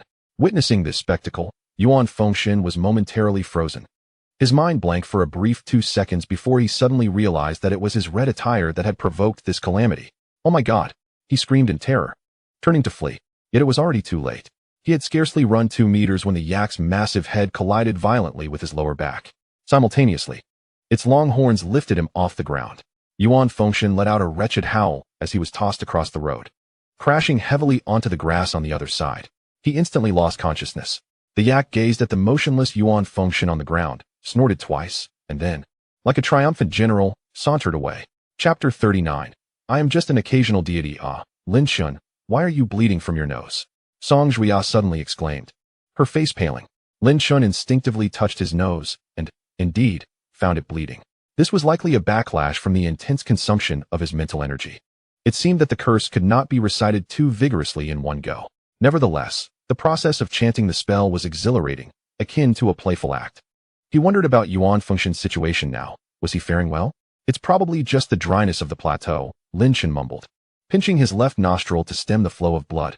He was quite experienced with nosebleeds. One must never tilt their head back. Typically, as long as one pinches the nostrils for a few minutes, the bleeding would cease. Lin Shun then glanced at the live streaming phone. Wow! Even Lin Shun can have a nosebleed? Shocking. I never thought someone as powerful as Lin Shun would succumb to the plateau climate. I thought Lin Shun was a modified superhuman, but seeing him with a nosebleed puts my mind at ease. Rest assured. Haha. Does the person above want to kill me with laughter? Lin Shun, take it easy. Don't overexert yourself. My heart aches for Brother Lin. Take it slow. We're not in a hurry. Observing these heart-wrenching comments, Lin Shun couldn't help but roll his eyes. Did they really need to be this elated over a simple nosebleed? In truth, I am just an ordinary person with a bit of charm and talent. I bleed and cry just like anyone else, so please refrain from calling me Lin Shun all the time. And I cannot bear any more comments about being a perpetual god. I am, at best, merely an occasional deity. Upon uttering these words, the millions of viewers watching the live stream erupted in laughter. An attractive and talented person, and you dare to call yourself ordinary? As expected of Lin Shun, he has redefined the concept of ordinary. Is Lin Shen engaging in high-level Versailles here? Has everyone learned from it? Lin Shen, hurry and cry for us to see. We'll crowdfund a carnival for you. Oh no, brother Lin looks so good. He must be adorable when he cries. Ha ha ha, just an occasional deity, is that so? Has Lin Shen created another meme? I have a feeling the phrase occasional deity is going to become popular on Fengying. As the barrage of comments rolled in, even many of Yuan Fengshen's fans lurking in the live stream began to find this broadcaster somewhat intriguing. In fact, those who had come over from Yuan Fengshen's channel had already been muted. Following Yuan Fengshen's sudden ban, the vast majority harbored resentment and remained in Lin Shen's live stream, intent on monitoring him for any violation of platform rules so they could report him. However, they found themselves captivated by the show. The incident of Yuan Fengshen's ban did not create much of a stir in Lin Shen's stream. A few comments about his ban were brushed aside by Lin Shen. He did not wish to give Yuan Fengshen any more screen time. Nevertheless, this sparked inspiration in Lin Shen to rapidly boost his popularity. Drawing hatred was indeed an effective strategy. If another benevolent figure like Yuan Fengshen appeared, it would not be difficult for him to gain a surge of tens of thousands of viewers in his live stream. However, he knew not to overuse this tactic, lest his stream devolve into a rhythm-based one. This time, Lin Shen slowed his pace, and after a moment, the mountain pass finally came into view. Amidst a flurry of go-for-it comments, he and Song Zhuya reached the Zhisha mountain pass, situated at an altitude of nearly 300 meters. It was September, and the ice and snow at the pass had yet to fully melt. The roadside was still blanketed in white snow, and in the distance, the snow-covered peaks loomed, imposing and grand. Like other tourists, Lin Shen and Song Zhuya approached the sign inscribed with Zhisha Mountain to commemorate their journey. The live streaming phone circled gently around them and the sign. At this moment, the Zhisha Mountain Pass viewing platform is bustling with numerous self-driving vehicles and cyclists. They hail from all corners of the world, each with their distinct professions and life stories. Their motivations for embarking on the journey through Sichuan vary greatly. Yet they are united here, captivated by the breathtaking scenery before them. Joy and excitement radiate from the faces of the crowd. However, as the camera pans out, revealing the vast Zhisha Mountain, the once numerous tourists at the summit appear merely as insignificant specks, akin to ants in the grand scheme of nature. This scene is simply stunning. It feels like a music video. I've seen other hiking streamers reach the summit of Zhisha Mountain, but their footage pales in comparison to Lin's. What can one do? Lin possesses the core black technology. Xiao Ji is incredible. With him around, many mediocre directors may soon be obsolete. Recording. I wish to embark on a journey through Sichuan. Damn it. I've made up my mind. I'll resign tomorrow and no longer serve that pig-like supervisor. The barrage of comments flows steadily as various gifts are continually sent. Song Zhuya gazes at Lin Shen, whose face beams with a radiant smile. His angular, sunlit visage shines with the brightness of stars. He exudes a vitality reminiscent of the dawn, akin to a youthful spirit. For a moment, she finds herself entranced. As an investigator from the local Zhenan division, she has visited Zhisha Mountain numerous times and has long grown indifferent to its beauty. Yet this time, her heart is filled with an unusual emotion. Perhaps it is due to the presence of a companion? The live-streaming phone gently lowers, encircling the two of them. Lin Shen, not in a hurry to descend, leisurely strolls with Song Zhuya at the pass. Along the 318 route, every high mountain pass has been equipped with spacious parking lots and viewing platforms, complete with long wooden houses for dining and purchasing various local souvenirs. Local residents have set up tents selling dried yak meat and other specialties. At Lin Shen's suggestion, Song Zhuya transforms into a guide, explaining to the live stream audience how to select quality yak meat and the beautiful meanings behind the various ornaments sold by the locals. The audience in the live stream is thoroughly captivated. Lin Shen observes with newfound respect. It must be said that Song Zhuya possesses a natural talent for streaming. After overcoming her initial awkwardness, she has now fully embraced the experience and understands how to interact with the barrage of comments, actively engaging the viewers. She adeptly addresses and resolves the more intricate inquiries from the audience. Unbeknownst to them, a curious crowd of onlookers gathers around, particularly astonished by the floating live-streaming phone. Dude, your phone is amazing. What brand is it? Where did you buy it? A youth clad in trendy attire approaches Lin Shen. I assembled it myself, Lin Shen responds succinctly. The youth's expression shifts to one of disbelief, and he inspects the phone closely. Noticing the absence of any familiar brand logo, he is taken aback. No way, brother. Is this an internal prototype from the Jew factory? In the domestic market, only the Jew factory could develop such cutting-edge technology. Laughter erupts in the live stream. Chapter 40. The sensational live streaming phone, this guy shows some wit, but he's not entirely rational. If it were truly an internal device from the Jew factory, how could it be so brazenly handed to Lin for a live stream? Not necessarily. Perhaps the Jew factory specifically approached Lin to have him advertise their new model? The person above is daydreaming. The Jew factory's new phones are always in high demand. Do they really need to advertise in this manner? Exactly. Does the Jew factory even need that little advertising budget? Even if it were the Jew factory, they probably couldn't produce a phone like Lin's. I didn't even notice until now. How much battery does this phone have? It's been flying for almost an hour, and it still has power? Holy cow. I'm starting to suspect this phone is solar-powered. It can't possibly be solar-powered. It's only the size of a palm. Even if the back were covered in solar panels with 100 efficiency, it couldn't sustain such high power consumption. As the live stream comments continue, the discourse transforms into a realm dominated by tech enthusiasts. Various hypotheses about the phone's battery flood the comments, yet none hit the mark. A thermal semi-fluid battery that directly absorbs ambient heat to convert into electrical energy may have been proposed by scientists, but it remains merely a theoretical concept with no current technology to actualize it. At that moment, the trendy youth leans closer to Lin Shun, a mysterious expression on his face. Since you made this phone yourself, how about this? I'll give you 100,000, transferred on the spot. If you sell it to me? He lowers his voice, yet the audience in the live stream hears him clearly. 100,000? Holy cow. Is there such shamelessness in this world? I'm cracking up. Not to mention 100,000. Even a million would have countless people scrambling for it. The person above is thinking too small. The gifts previously sent to Lin by Ren Lao and others totaled several million. Speaking of which, Ren Lao and the others are probably on a plane right now. There should be some exciting developments coming. I boldly predict that the value of Lin's phone will undoubtedly exceed 10 million. It might be even more. The viewers in the live stream ridicule the trendy youth, unaware that he would be terrified if he could see their reactions. Meanwhile, Lin Shun regards the trendy youth with a peculiar gaze before chuckling softly. I'm sorry, but this phone is not for sale. Come on, it's just a phone. Let us be friends. I'll add another 50,000. Lin Shun simply shakes his head. The youth raises his offer twice more, reaching 300,000. Yet Lin Shun remains unmoved. Brother, I've been very sincere. Tell me, how much would you sell it for? The trendy youth, now somewhat impatient, gazes at Lin Shun with a less than friendly expression. Not for sale, no matter the price. Lin Shun states calmly. All right, I didn't expect you, a live streamer, to be so bold. The trendy youth scoffs, points at Lin Shun, and turns to leave. What a character. The phone is Lin's. He doesn't have to sell it. He is probably just a rich kid. 300,000 is probably all he can muster. Some people just love living in their own world. Anyone who doesn't comply with them is disrespecting them. Someone, please clip this and share it on the Win platform. Let him go viral. Haha, I'm already editing. Just then, the audience of the live stream, who thought the situation had reached its conclusion, suddenly notices 4 more individuals emerging from the crowd. Among them, 2 have Eastern features, while the other 2 appear Western. Of the 2 Western individuals, one is exceptionally muscular, surveying the surroundings with sharp eyes, clearly a bodyguard.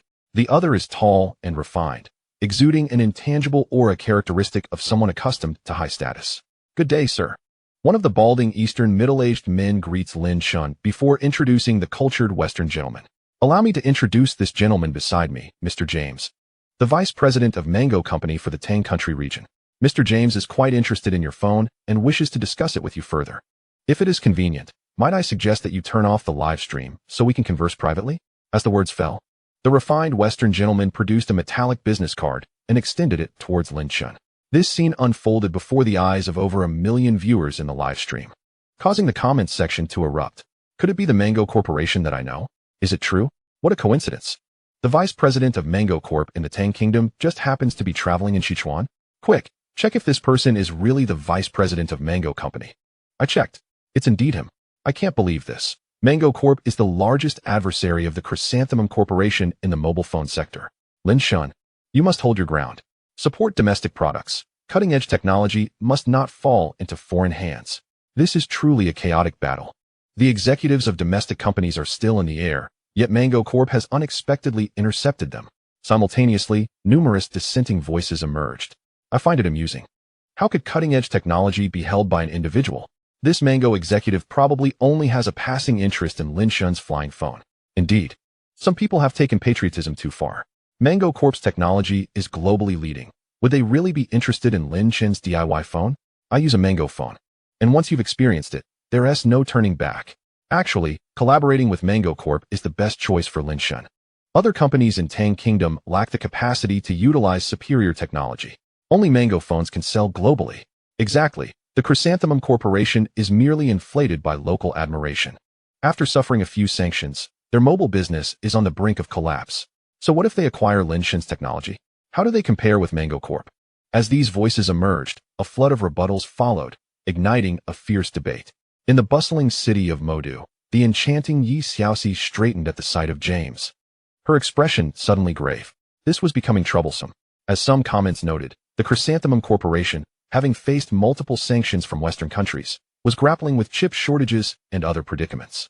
Their mobile business had become exceedingly difficult, relying solely on independent research and development for a breakthrough.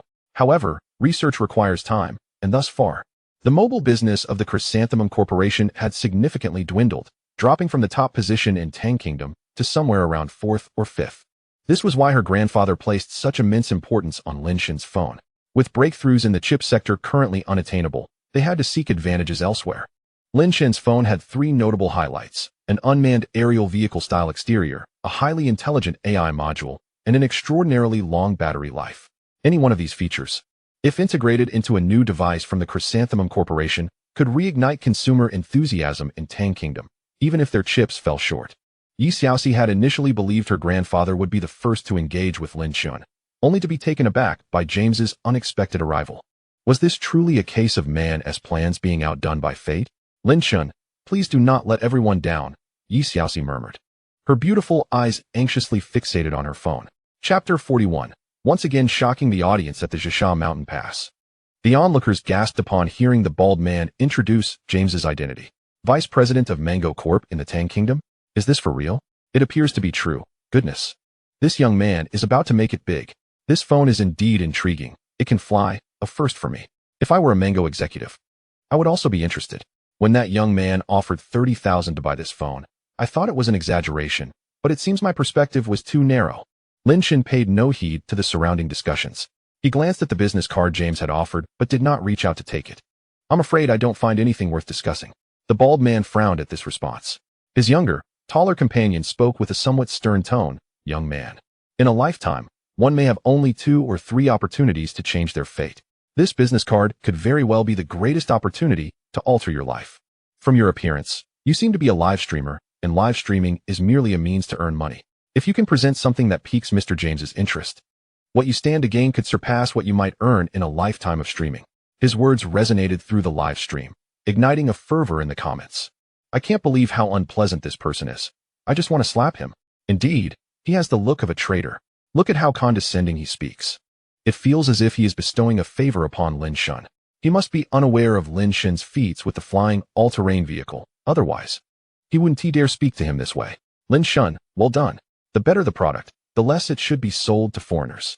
From this day forth, I am a steadfast fan of Lin Shun. Of course, there were dissenting comments, but they were quickly drowned out by the overwhelming majority. Lin Shun turned to the tall man and then accepted the business card. As smiles appeared on the faces of the bald man and the tall man, Lin Shun clenched his fingers, twisted it a few times, and then opened his palm. The live stream camera followed suit, focusing on Lin Shun's hand. All viewers instantly beheld James's robust business card, seemingly transformed into a small metallic sphere with Lin Shun's casual grip. Wow. Unbelievable. Lin Shun, you claim you have no martial arts skills. Is this even human strength? Somebody wake me up and tell me this is fake. It must be a magic trick. This ISN team magic. It's clearly sorcery. I am once again kneeling before Lin Shun. The overwhelming boyfriend energy. Brother Lin is amazing. I'm swooning. Divine powers indeed. Countless viewers went into a frenzy. This was a live broadcast, and James's identity was confirmed, making it impossible for anyone to claim it was a trick. Everything was real.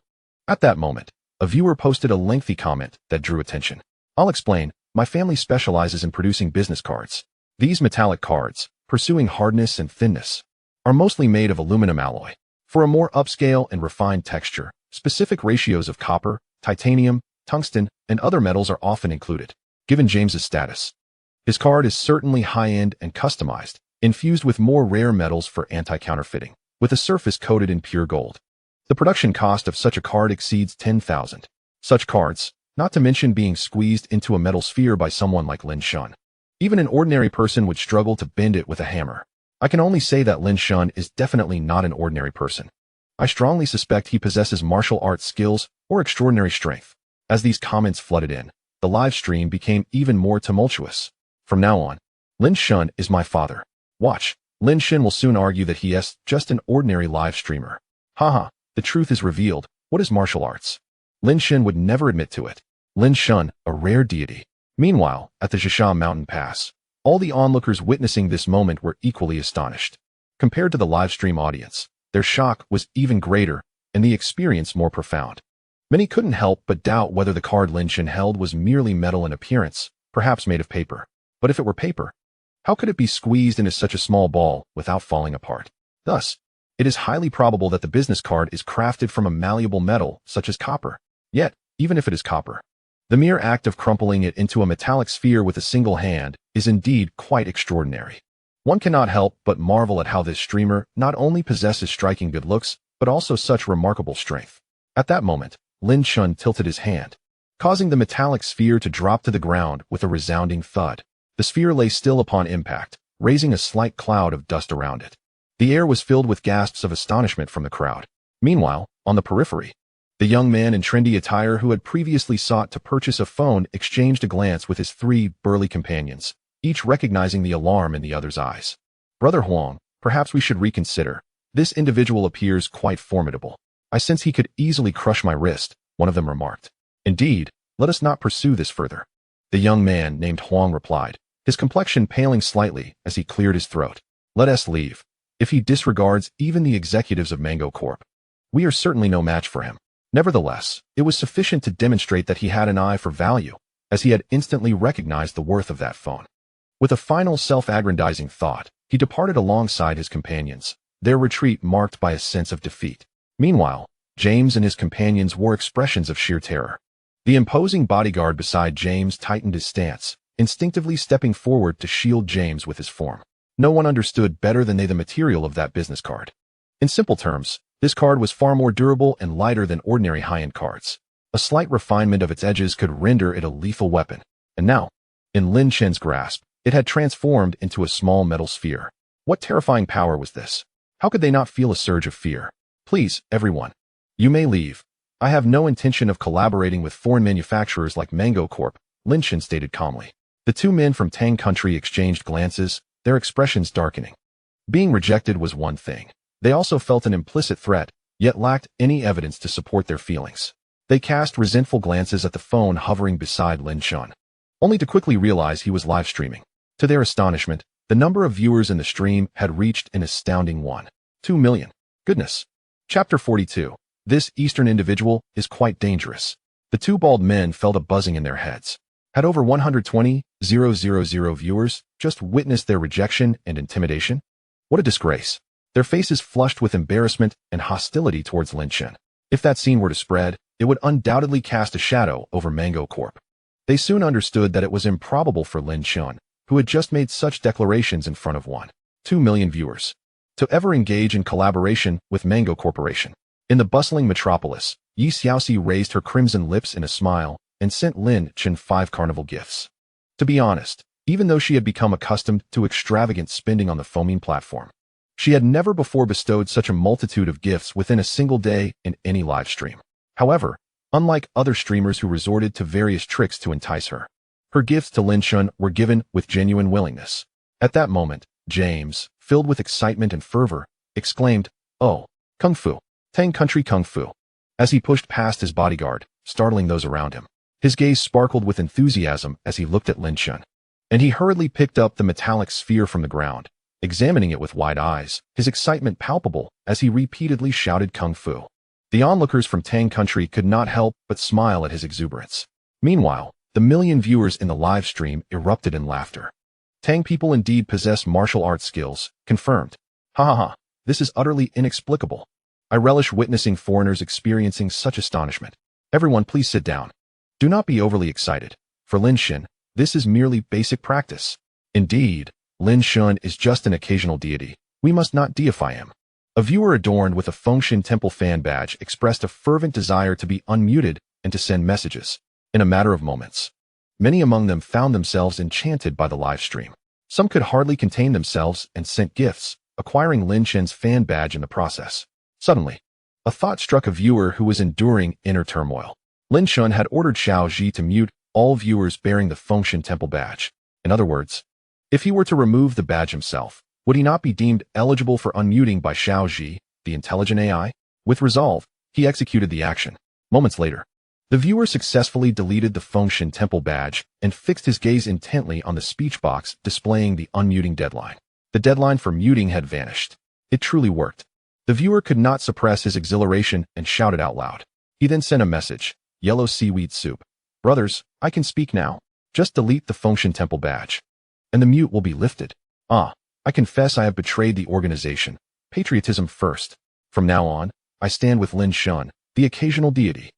As soon as this message appeared, it sent shockwaves through the muted fans of the Fengshen Temple. Yellow seaweed soup, known among Yuan Fengshen's fans, was one of the few wealthy female supporters in the high-spending fan group, referred to as Sister Soup. They were astounded that Sister Soup would sacrifice the prestigious Fengshen Temple badge, valued at tens of thousands, just to speak in Lin Chen's live stream.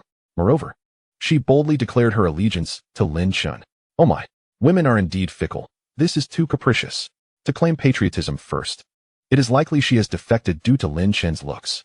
Countless Fengshen Temple fans thought bitterly. They quickly deleted their Fengshen badges as well. I deleted my badge. Lin Chen is amazing. I too have deleted it. Lin Chen is indeed an occasional deity. As a practitioner of traditional martial arts, Lin Chen's grip strength is extraordinary. He must be a master of internal martial arts. Compared to Lin Chen, Yuan Fengshen is too lowly. I have also pledged my allegiance. Indeed, Yuan Fengshen only knows how to bully small streamers.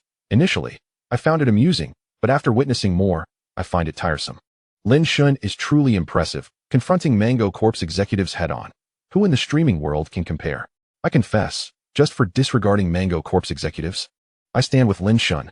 More and more fans of Yuan Fengshen, now able to speak again, lavish praise upon Lin Chen while securing his fan light board. Lin Chen's follower count surged dramatically. Meanwhile, those who hesitated to delete their Fengshen badges gritted their teeth, unable to utter a single word. What alarmed the fans of Yuan Fengshen was that, in addition to a multitude of ordinary fans, several high-profile supporters like Sister Soup had also removed their badges. This wave of defections undoubtedly dealt a significant blow to Yuan Fengshen.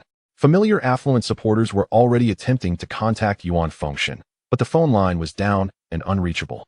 Little did anyone know, Yuan Fengshen was currently en route to the hospital in an ambulance. Observing the exuberant and animated James, the two bald men felt a sense of awkwardness. Lin Chen was unsure of what to say either. However, it seemed everything that needed to be said had already been expressed. So, he called over the somewhat dazed Song Juya and prepared to leave.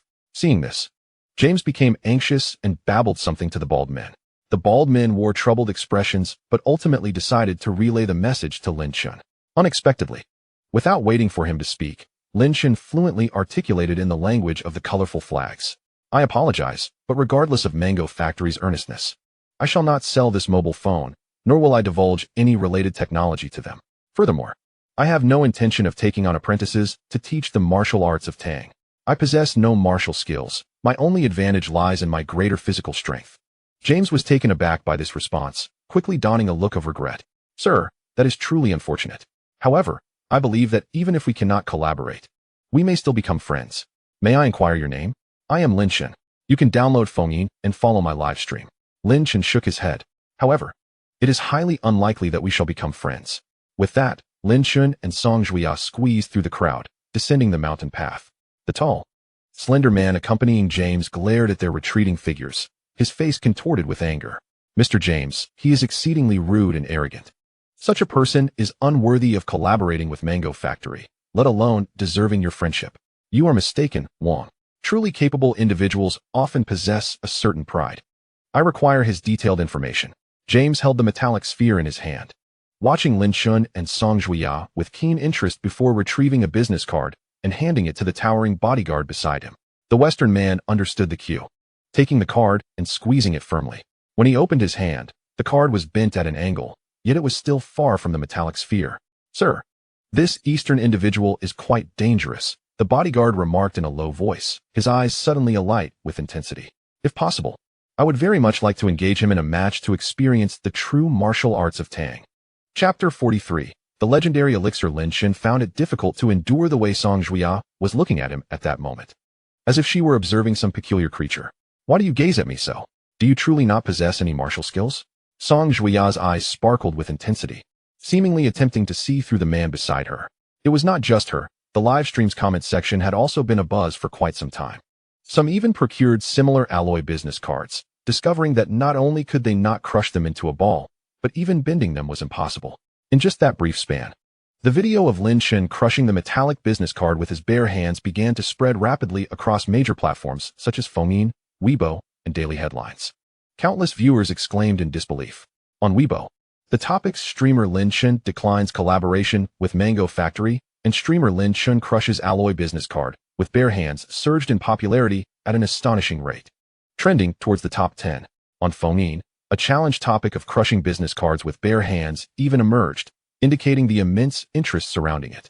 Moreover, the video of Lin Shen declining James's offer was also proliferating rapidly. Some praised Lin Shen for his patriotism, while others believed he was merely feeling insecure, arguing that the DIY phone he created lacked any technical substance. Disparate factions clashed in heated debate. Countless individuals, driven by curiosity, flocked to Fengyin to enter Lin Shen's live stream, causing his audience numbers to skyrocket towards 2 million. Many prominent streamers noticed a distinct drop in their viewer counts. At that moment, confronted with Song Juya's inquiry, viewers across numerous streams collectively held their breath, eager for a definitive answer. Is there truly such a thing as martial arts in this world? Does Lin Shen possess these skills? Finally, Lin Shen spoke. You've watched too many films. There is no such thing as martial arts in this world. One must believe in science. Such a response clearly did not satisfy Song Juya, nor did it appease the viewers in the live stream. What the hell, believe in science? This is so torturous. Lin Shen, ask yourself, which of your actions can be explained by science? Is he going to spout some nonsense about latent potential? I see it now. Lin Shen is just a stubborn duck, refusing to admit he possesses martial skills. He claims to believe in science. Yet the next moment, he could be soaring with a sword. We must understand Lin Shen. He fears being accused of promoting superstitions. Martial arts are certainly not superstition. True masters reside among the populace. They are just seldom encountered. I used to disbelieve in martial arts. But after watching Lin Shen's live stream, my worldview has been shaken. Lin Shen glanced at the rolling comments, smiling without further explanation. It was impossible to convince him to admit he possessed martial skills.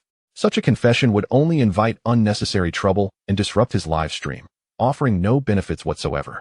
However, he did not mind revealing a few tricks when necessary to boost his popularity. At that moment, a rumble emanated from Song Juya's stomach, causing her cheeks to flush instantly. Lin Shen was momentarily stunned. He then realized that it was well past noon and they should have eaten long ago. With his superhuman skin, he could absorb solar energy and feel no hunger. Song Juya, however, had engaged in strenuous activity earlier and was likely starving, yet she hesitated to voice it. Ahem. I'm a bit hungry. Shall we grab something to eat? Lin Shen suggested, breaking the awkward silence.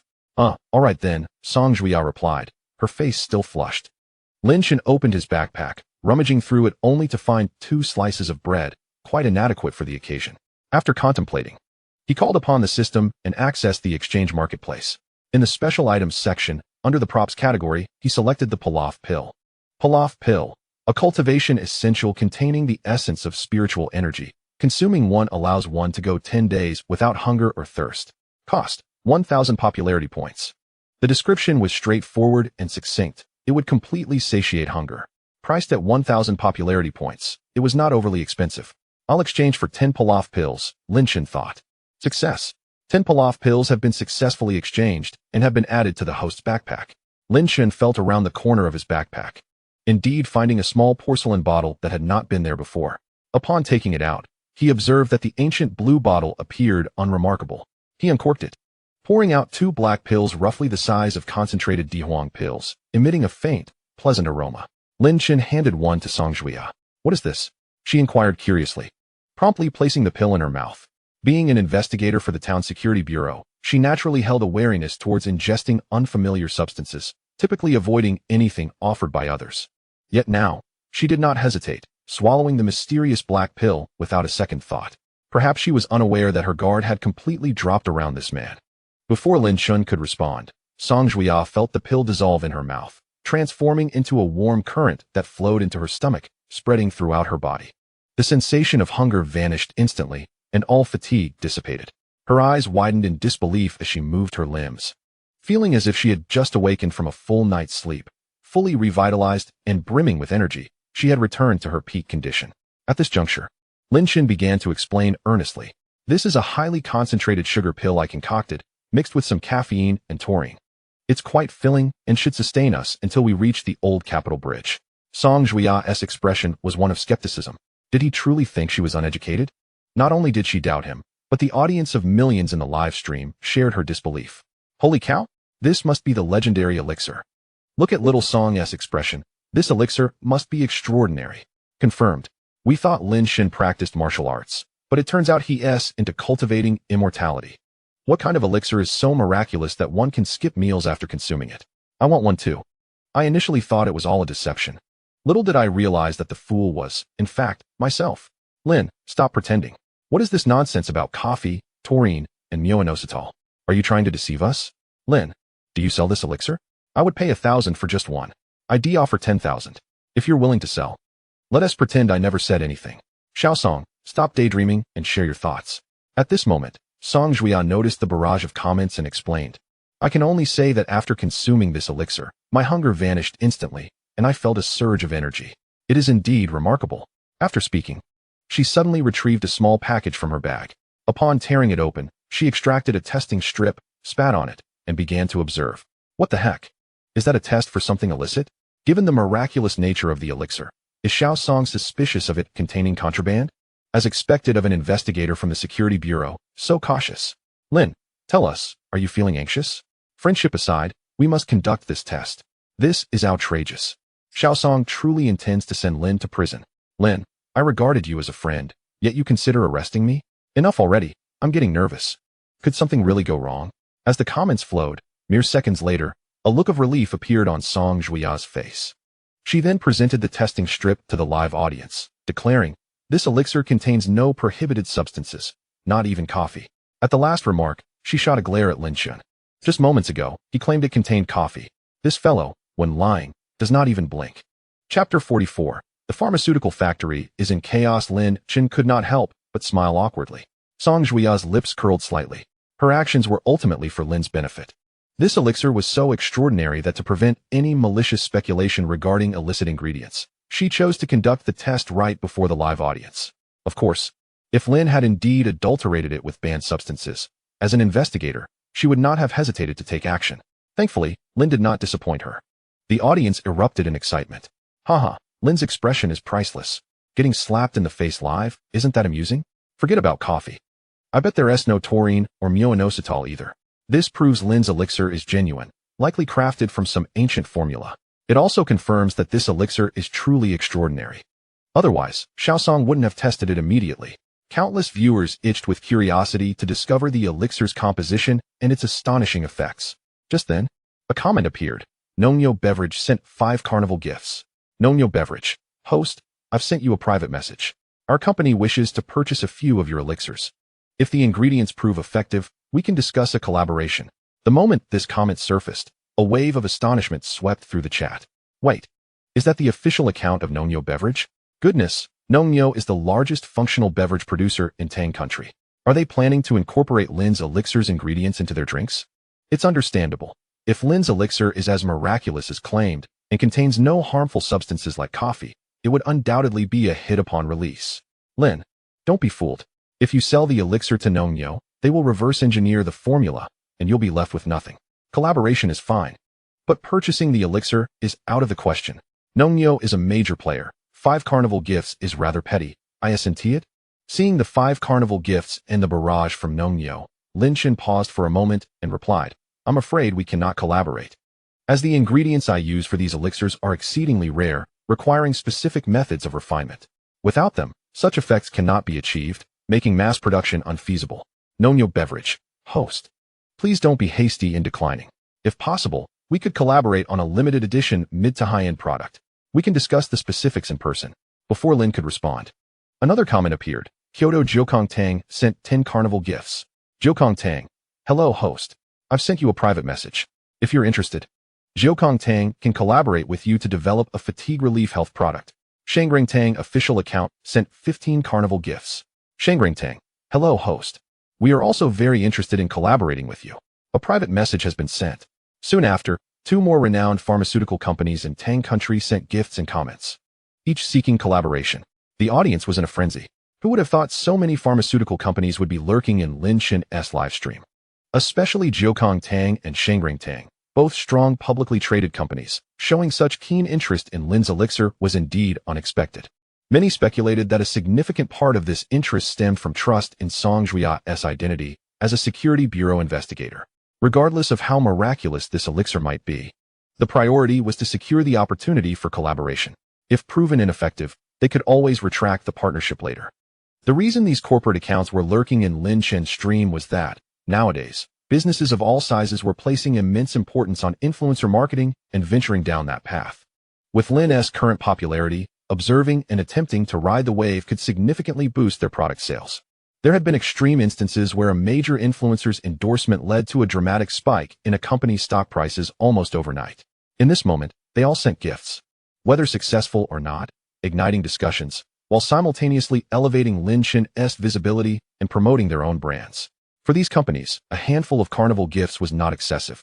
After all, it was far more cost-effective than traditional advertisements on television. Lin Shen looked at the barrage of comments, feeling somewhat overwhelmed. Thank you all for your support. But these elixirs are remnants from ancient times. Some of the primary ingredients have long been extinct. Using one means losing one, making collaboration for development impossible. Upon hearing this, Song Juya's gaze towards Lin Shen became somewhat peculiar. This fellow had not said the same thing when dealing with Nonyo beverage.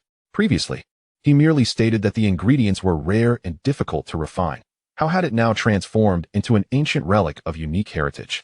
Which statement was true, and which was false? The audience in the live stream also felt bemused.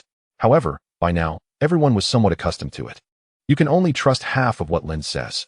Lin, the half-god. Half is already good. I think he is just lazy. Lazy to build a fan group. Lazy to collaborate. Lazy to make money. Exactly. Just like how he flatly denied knowing martial arts. He is just too lazy to take on disciples and teach others. And when he mentions coffee and myo-inositol, it's clearly an excuse. This fellow never intended to let these elixirs circulate. Wow. The brothers above have hit the nail on the head. Lin is solely focused on being a streamer. Such dedication to his craft is admirable. Friends, let us support Lin.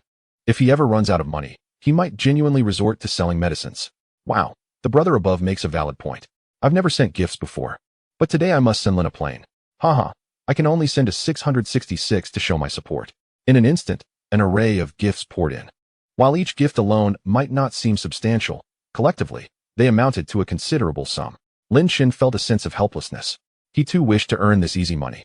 But as of now, collaboration was simply not feasible. The Dan of abstinence is a product of the system, and its specific ingredients are unknown. To concoct it oneself, one must first exchange for the Dan Dao Comprehensive Guide, priced at 300,000 popularity points. Additionally, various medicinal herbs necessary for the preparation of the elixirs must be acquired. He does not consider this a lie, as some herbs are genuinely unavailable on Earth. Lastly, one must also exchange for an alchemical furnace. In summary, even if he manages to concoct the elixirs, the quantity will be minimal, rendering it impossible to supply such functional beverages or pharmaceutical manufacturers.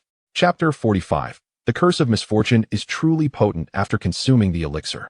Lin Shen and Song Juya continued their descent. Compared to the uphill journey, the downhill path was naturally far more effortless. After walking for a while, Song Juya increasingly felt the miraculous effects of the elixir Lin Shen had given her. Her stamina seemed inexhaustible. She couldn't help but speculate that Lin Shen's remarkable explosive power must have been due to such nearly miraculous elixirs. She secretly pondered the necessity of obtaining more of these elixirs from Lin Shen for further study. For the Zhenan division, which often undertakes field tasks, the utility of such elixirs is tremendous. If implemented within the military, it could ensure that the Tang Kingdom's forces remain in peak condition, significantly enhancing their combat capabilities. Indeed, it could be a national treasure. Suddenly, the live stream erupted once more. Wow, did you see that? Yuan Fengshen is hospitalized. Is that true? I need to check. It's true, the location is the old Capital Bridge Central Hospital. It's horrific, bloody and mangled. I saw a video from another member of his team. They waited for a long time and didn't see Yuan Fengshen catch up.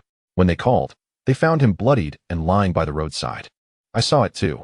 He was covered in blood and seemed to be in critical condition. His team members are remarkably resilient. Are they eating blood buns? Goodness, is this karma for the wicked? Did Lin Shun's words carry a curse? Just before he mentioned that those who act wickedly will face retribution, Yuan Fengshen immediately encountered an accident. What on earth happened? Did this occur after his live stream was shut down?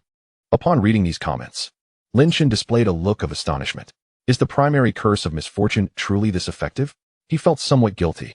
It seemed he ought to be more cautious in casting curses in the future to avoid such severe consequences. Song Juya also noticed these comments and immediately took out her phone to make a call. The other end was quickly connected. Juya, what's the matter? I'm busy preparing to enter the operating room. A melodious female voice, somewhat anxious, came through. It was evident from her tone that she and Song Juya shared a good rapport. The live stream audience heard this voice, and the comments momentarily decreased significantly. I just wanted to ask if the patient undergoing surgery is a streamer and what happened to him. Song Juya inquired hastily. Oh, about that. He just woke up briefly and mentioned something. Apparently, his phone exploded while charging, burning him badly. When he tried to wash his wounds, he couldn't open the bottle cap of the water, and the bottle he threw happened to hit a yak. The yak, seeing him dressed in red, became agitated and charged at him. Now he has multiple soft tissue contusions, a burn hole on his face, severe burns on his right hand, a dislocated lumbar vertebra, and a fractured right calf. In short, it's quite tragic. Well, I must go in now. The voice on the other end quickly rattled off in less than standard dialect before hanging up. The entire live stream fell silent for several seconds. Then, a flood of wow comments appeared. Did this call go directly to the old Capitol Bridge Central Hospital? Yuan Fengshen is in such dire straits. Of course, the person on the other end must be hospital staff, preparing for Yuan Fengshen's surgery. Not only is it tragic, but it's also incredibly unlucky.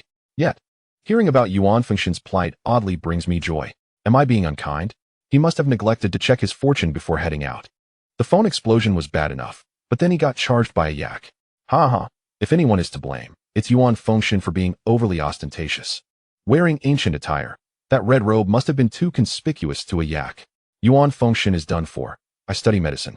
And while the dislocated lumbar vertebra can be corrected through surgery, it will undoubtedly affect his ability to engage in vigorous activities in the future. Hiking with high intensity will be nearly impossible. Not to mention, a fractured calf alone will require at least a year and a half of recovery, effectively ending his hiking career. Lin Shun quickly reclaimed that wheelchair you sent to the anti-fraud team and personally deliver it to Yuan Fengshen at the old Capitol Bridge. Wow, the person above is ruthless, but I like it. By the way, where's the anti-fraud team? Why haven't they shown up? I just checked. They are all following Snow Goddess now, likely because they saw Lin Shun and Yuan Fengshen stirring up trouble, fearing they might get caught in the crossfire. Goodness. The anti-fraud team is so fickle. Then, something unexpected occurred. A large number of Yuan Fengshen's fans deleted their allegiance to the Temple of Deification and switched to Lin Shun's fan club. They flooded the comments with requests for acceptance, declaring themselves loyal supporters of Lin Shun from that moment forth. Consequently, Lin Shun's fanbase skyrocketed.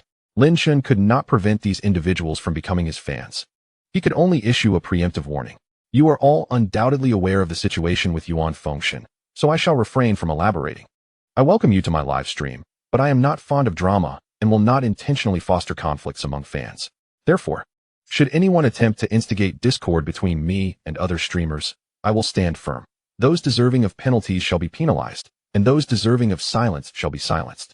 The fans of Yuan Fengshen immediately responded in the comments, expressing their understanding. Some genuinely comprehended the situation, while others chuckled to themselves. In their eyes, despite Lin Shun's current rise in popularity, he still lacked a full understanding of the streaming world. Those who stand out will eventually be toppled by the winds, they mused. Although Fengyin is currently the most popular streaming platform, traffic is ultimately limited. Other streamers will not simply watch Lin Shun's rapid ascent without action. Sooner or later, whether through opportunism or provocation, conflicts would arise. At that point, it would be their moment to shine. Meanwhile, at the Fengyin headquarters, Yang Dunhai, who had been monitoring Lin Shun's live stream, also noted these comments. He raised an eyebrow and immediately instructed his subordinates to verify the information. Soon, they contacted members of Yuan Fengshen's team, who were at the old Capitol Bridge Central Hospital. It was confirmed that Yuan Fengshen was indeed severely injured, and the situation was accurate. Yang Dunhai set down his phone, momentarily at a loss for words. He was uncertain whether to deem Yuan Fengshen unfortunate or Lin Chun fortunate. Regardless of the reason, Yuan Fengshen was unlikely to pose a threat to Lin Chun in the near future. However, as Yuan Fengshen was the nominal outdoor hiking leader of Fengyin, his fall would likely stir up a wave of turmoil within the hiking streaming community. Those major streamers who had been overshadowed by Yuan Fengshen, including his own team members, would undoubtedly be eager to seize the opportunity to take his place. For Lin Chun, this could very well be a chance. Chapter 46. The Yu of the past. The subsequent hiking journey felt somewhat monotonous. To save time on the descent, Lin Chun and his companion occasionally took shortcuts. The only minor interruption occurred when James from Mango Factory, riding in an off-road vehicle, paused slightly as he spotted them. He gave Lin Chun and his companion a thumbs up. Yet, even amid the monotony of the journey, the fervor surrounding them continued to grow, with snippets of their live stream rapidly disseminated across various short video platforms. Lin Chun's popularity surged unabated. After a brief half-hour, Lin Chun and Song Zhuya returned to their position halfway up the mountain. Lin Chun's live stream had garnered an astonishing popularity rating of 1,800,000. In terms of popularity alone, he had become the unofficial king of outdoor hiking during this time frame. During this process, Lin Chun casually accessed the official copyright registration website of Tang Country on his phone, registering the lyrics and score of Song of the Highway in his name. He then extracted the audio from his previous performance and uploaded it to the largest music platform in Tang Country, Ku-e Music Network. Dear audience, I have uploaded Song of the Highway to Ku-e. If you wish to listen, you can search for it there. I will also be uploading other original songs in the future. Upon hearing this, the comments flooded in. Wow, thank goodness Lin Chun remembered this. I listened in. Lin Chun is too lazy, just directly uploading the live stream audio. I doubt he'll re-record this song in the studio. However, even if it's the live stream audio, the clarity is quite high. It sounds nearly indistinguishable from a studio recording. Beautiful. Looking forward to Lin Ji's new song. Everyone, please help comment and share so Lin Chun's song can rise quickly on the new song charts. I seriously suspect Lin Chun already has new songs. He just doesn't want to sing them for us. Could the person above remove the word suspect? Lin Chun, come on. Sing us another one. Exactly. Your guitar is just sitting there. Come on, come on. Lin Chun had barely mentioned anything, but the calls for him to sing a new song grew louder and louder. This is the nature of live streaming. Often, the audience calls the shots. This interaction with the audience is an allure that no variety show can replicate. As the barrage of requests for another song intensified, Lin Chun found himself compelled to acquiesce. All right, I'll sing one more. This will be my final original song. I had intended to save it for later, but if I sing it today, it will be gone forever. As he spoke, the speed of the comments surged. Wow, I knew Lin Chun was definitely hiding something. Only one left? Do you think anyone will believe that? Whether you believe it or not, I certainly don't. Lin Chun is too cunning. He'd make a great actor. I can't even tell which of his words are true. Did the person above forget? Lin Chun actually studied in a Beijing opera performance department. His acting skills are top-notch. He.S. just finding an escape route. When it comes to creative laziness, Lin Chun is the master. Hurry up, don't dawdle. Lin Chun stared at the comments questioning his integrity, wearing a wounded expression. Why doesn't anyone believe me? Other fans listen to their hosts without question, believing everything they say. Why does this group immediately respond with skepticism to my every word? This is truly disheartening for a host. Song Zhuya, observing Lin Chun's expression, found it amusing. In her eyes, Lin Chun's integrity and character were constantly undermined by his own half-hearted, poker-faced lies. It had led everyone to recognize his true nature. Not only the audience in the live stream, but even Song Zhuya herself did not believe that Lin Chun had only one original song left. Amidst the lively comments, Lin Chun cleared his throat. This one is the Yu of the past, dedicated to everyone. Striking a few chords, he began to sing. Once I dreamed of wandering the world, to witness the splendor of life. The youthful heart is often reckless. Now you have made the world your home. This was indeed the renowned the Yu of the past by the esteemed Deshun. The seemingly simple melody, infused with a carefree tone, conveyed its essence through just 4 lines of lyrics, striking a profound chord with many viewers. A considerable number of audience members nearing 30 or even 40 instinctively lit a cigarette. Who hasn't harbored dreams? Who hasn't experienced youth? Who hasn't longed to wander the world?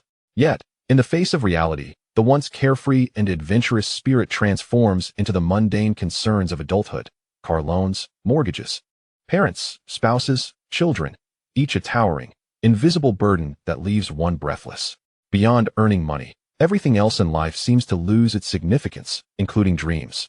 The barrage of comments in the livestream suddenly diminished by 90%. The girl who once broke your heart has now quietly vanished. Love always leaves you yearning yet troubled. It once left you deeply scarred. Many felt a pang in their hearts, as memories of the one who had once meant everything came flooding back. The promises made in youth, believing they would never part, only to let go so easily in the end. Years have passed, and that person has long faded into the shadows of memory. Until this moment, listening to this song, the distant recollections surged forth like a film replaying in the mind. It wasn't that they had forgotten. Rather, they had simply moved on. The love of youth, while pure, often finds us clueless on how to love properly. A single quarrel, a moment of stubbornness, leads to a parting that becomes a lifelong regret. Dearly Ladenda, walking the path of forward momentum.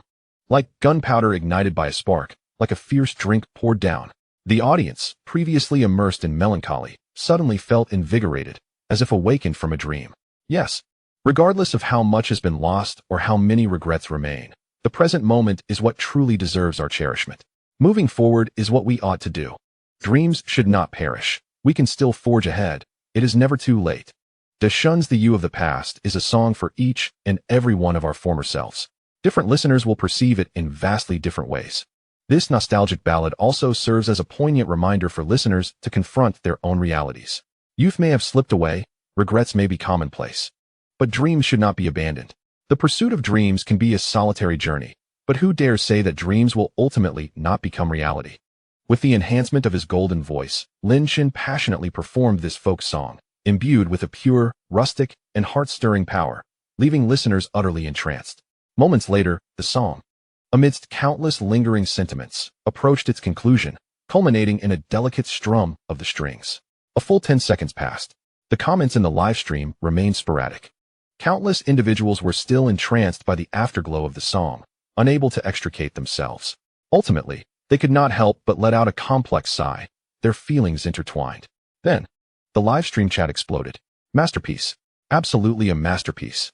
I would rate Song of the Highway a 90, but for the You of the Past, I would give it a 99. Damn. I actually cried listening to this song. I missed that girl from back then. If I hadn't been so stubborn, I might have had a child by now. I cried too. Sigh. I recently heard she got divorced. It pains me. I wish I could comfort her. Whoa, the person above has issues. I'm a programmer. My dream once was to be a singer, but I didn't persist. Starting today, I will practice the guitar again. Thank you, Lin Shen. I love painting, but I only used it to boost my college application. After hearing this song, I'm ready to pick up the brush again. If this song doesn't top the new song charts on QE, everyone here bears responsibility. Those travel bloggers will immediately have new background music. Lin Shen, do you take students? I want to learn from you. Gifts were being sent out in a frenzy. Smart since childhood sent 5 carnivals. Shi Jie from Magic City sent 6 carnivals. Huang Chung Gu sent 3 carnivals. Yuan Hang Gu sent 4 carnivals. Lu Xiaozhuang sent 2 carnival gifts. Yellow Seaweed Soup sent 2 carnival gifts. Suddenly, the screen lit up. Clever sister. What do you mean, Sister Shi? Sister Shi. Nothing much, just a slip of the hand. What's wrong with sending one more than you? Don't like it? Come at me. These 2 comments appeared one after the other, instantly igniting the enthusiasm of the onlookers. Ha. Are Clever Sister and She's sister actually quarreling? I feel like Clever Sister has been holding back for a long time, and finally can't take it anymore. Sister, she isn't even trying to hide it, clearly sending one more carnival gift to overshadow Clever Sister. Wow. Is this a battle for the #1 spot in Lin Shen's live stream? It's all because Lin Shen is too excellent. The 2 wealthy ladies are starting to compete. Lin Shen, stop fighting. I have 2 arms. I can hug both of you. Wow. The person above is toxic, but I love it, huh? I'm on Clever Sister's side. Even though Sister She is also wealthy, there should still be some order to it. It's a bit too aggressive. Seeing the comments above made me laugh. Among the wealthy, it's all about who has more power. I've never heard of first come, first served when sending gifts. In the studio, Li Ziao, who had finished filming all her scenes for the day, was wearing Bluetooth earphones. Just then, she caught Lin Shen singing the entire song once you. As an actress, she was drawn into the performance once again, instinctively believing that the girl Lin Shen sang about was herself. With tears welling in her eyes, she couldn't help but send 5 carnival gifts. However, just as she sent the gifts, she saw Sister She swiftly follow up with 6 carnival gifts, clearly targeting her. Anger surged within her, and she couldn't hold back from sending a comment. When Sister She replied, it made her tremble with rage. Who was this old woman that suddenly appeared? It was obviously intentional. Immediately, Clever Sister sent 5 carnival gifts. Sister, she sent 6 carnival gifts. Clever Sister sent 7 carnival gifts. Sister, she sent 8 carnival gifts. The audience in the live stream was astonished by the continuous stream of gift effects. Wow. Is this the world of the super wealthy? Damn, after watching the live stream for so long, it feels like money isn't money anymore. Is this the way the wealthy compete? I've learned something new. Someone good at math, please calculate how much Lin Shen has received in gifts this round. I'm a longtime fan of Lin Shen. I never realized Clever Sister had such deep pockets. Lin Shen emerges as the biggest winner. As someone who used to be a streamer, I'm now seething with jealousy. In the bustling city, Yi Xiaoxi held a lady cigarette. After noticing that Clever Sister had stopped sending gifts after she sent 8, a slight smirk appeared on her red lips. She then sent a comment. Out of money? No worries, I'll wait for you. Take your time to apply for a small loan. Having played on the Fengyin platform for so long, she had mastered a whole set of words that could infuriate others. Throughout her life, Yi Xiaoxi had never failed to get what she wanted. However, her spending today had indeed been a bit excessive. No matter how wealthy one was, it wasn't meant to be spent like this. I should spend less tomorrow. The prerequisite is that I must defeat that Clever Sister today. In the studio, Li Xiao glared at Sister Shi's provocative comment, her anger causing her stomach to ache. She was nearly crushing her phone screen in frustration. I really want to drag Sister Shi out and give her a good beating. The reason Li Xiao stopped sending gifts was not that she was really out of money, but rather that she had hit her limit. Unfortunately, she wasn't in the habit of using 2 bank cards, so she could only fume in frustration. Meanwhile, Sister Shi had likely preloaded her account with a substantial amount of Fengyin coins, allowing her to send gifts freely. Li Xiao took a few deep breaths to calm herself. No matter what, she could not lose this battle. She thought of a good friend in the entertainment industry, who was also a well-known wealthy patron on Fengyin. Her account surely still had plenty of Fengyin coins. Li Xiao immediately prepared to call her friend. Just then, Zhe Xiaoshan. Lin Shen looked at the screen full of gift effects and the comments from Clever Sister and Sister Shi, furrowing his brow. Xiaoji, ban Clever Sister and Sister Shi for 10 minutes. Yes, master. As soon as he spoke, all the viewers in the live stream saw 2 notifications appear in the comment section. Clever Sister has been banned by the host for 10 minutes. During the ban, she cannot comment or send gifts. Sister Shi has been banned by the host for 10 minutes. During the ban, she cannot comment or send gifts. The comments section erupted. Wow, what a plot twist. Ha ha ha, this is hilarious. 2 goddesses competing for love, showering gifts, and the host counters with a ban, banning them right after collecting gifts. I'm impressed. Lin Shen is indeed remarkable. Lin Shen shows his mastery once again. What's wrong with the wealthy ladies? If they upset the master, they get sent to the black room for reflection. After watching this live stream, I finally believe that money isn't everything. I really want to see Clever Sister and Sister Shi's expressions right now. Lin Shen is my source of joy. My depression is almost cured. The wealthy patrons like Huang Cheng and Yuan Hang in the live stream were also impressed by Lin Shen's clever maneuver. A flurry of comments like 666, "Ha, this is killing me," filled the screen. Meanwhile, both Yi Xiaoxi and Li Xiao, upon seeing the ban notification and the gloating comments, had the same reaction. Impossible. They both turned red with anger. Chapter 48. Yi Xiaoxi investigates Li Xiao. Lin Shen. Yi Xiaoxi didn't even notice the ash falling from her cigarette. Her beautiful eyes filled with indignation. After all, she had sent him so many gifts, and in the end, this was the treatment she received? Humph, do you value that Clever Sister so much? As she fumed, she suddenly burst into laughter. In the past, wherever she went with this account, the streamers would go out of their way to flatter her, thinking of ways to extract gifts from her. Yet in Lin Shen's stream, from the moment she started watching, she had never seen him actively solicit gifts. All the gifts were sent willingly by her. Despite this, Lin Shen didn't seem to care, treating her no differently than any other viewer. There was no sense of pride that usually came with being a top donor. It must be said that after spending so long on Fengyin, this experience was somewhat novel for Yi Xiaoxi. One could only say that Lin Shen was indeed unlike other streamers. She watched the countdown to her ban on her phone, feeling quite tormented.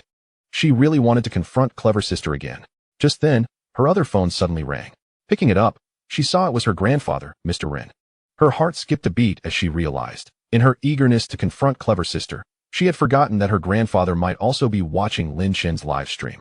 Upon answering, her grandfather said, "Xiaoxi, it's fine to play on Fengyin, but you must be mindful of your limits. It's not that you can't send gifts, but it's better not to argue with others." On the other end of the line, Mr. Ren spoke earnestly. "Yes, I understand, Grandpa, Yi Xiaoxi replied, sticking out her tongue. Her voice soft. It was one thing for others, but for her to engage in a battle of gifting online did seem a bit beneath her status. Just when Yi Xiaoxi thought her grandfather would hang up, at Lin Xiaoyo's place, you can maintain good relations in your own way. The battery of his phone appears to utilize groundbreaking technology that could potentially disrupt not only the mobile phone industry, but also the electric vehicle sector. We should be grateful that James from Mango Factory seems to have yet to discover the true value of Lin Xiaoyo's phone. Otherwise, we would be in trouble. Yi Xiaoxi was momentarily stunned, then suddenly came to her senses. Indeed, how much time has elapsed since Lin Chen took out that new phone? An hour and a half. Or perhaps 2 hours. Even the renowned international drone brand, Daewoo, boasts a maximum endurance of only about half an hour. If it were an ordinary lithium battery, no amount of algorithm optimization could sustain its operation for this long. Therefore, it is highly likely that Lin Chen's phone is equipped with some revolutionary new technology battery. I understand now, grandfather. Yi Xiaoxi's expression turned serious. I just transferred via helicopter and should arrive at the old Capitol Bridge by this evening.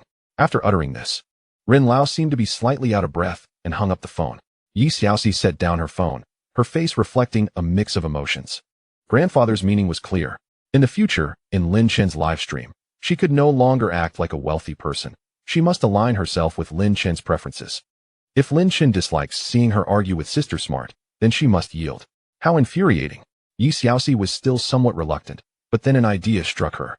If she couldn't confront her online, then she would do so offline. Moreover, she wanted to confirm if this Sister Smart was indeed a union member. Immediately, Yi Xiaoxi picked up the landline and summoned her assistant. Yi Zong, here is the information you requested regarding Lin Chen.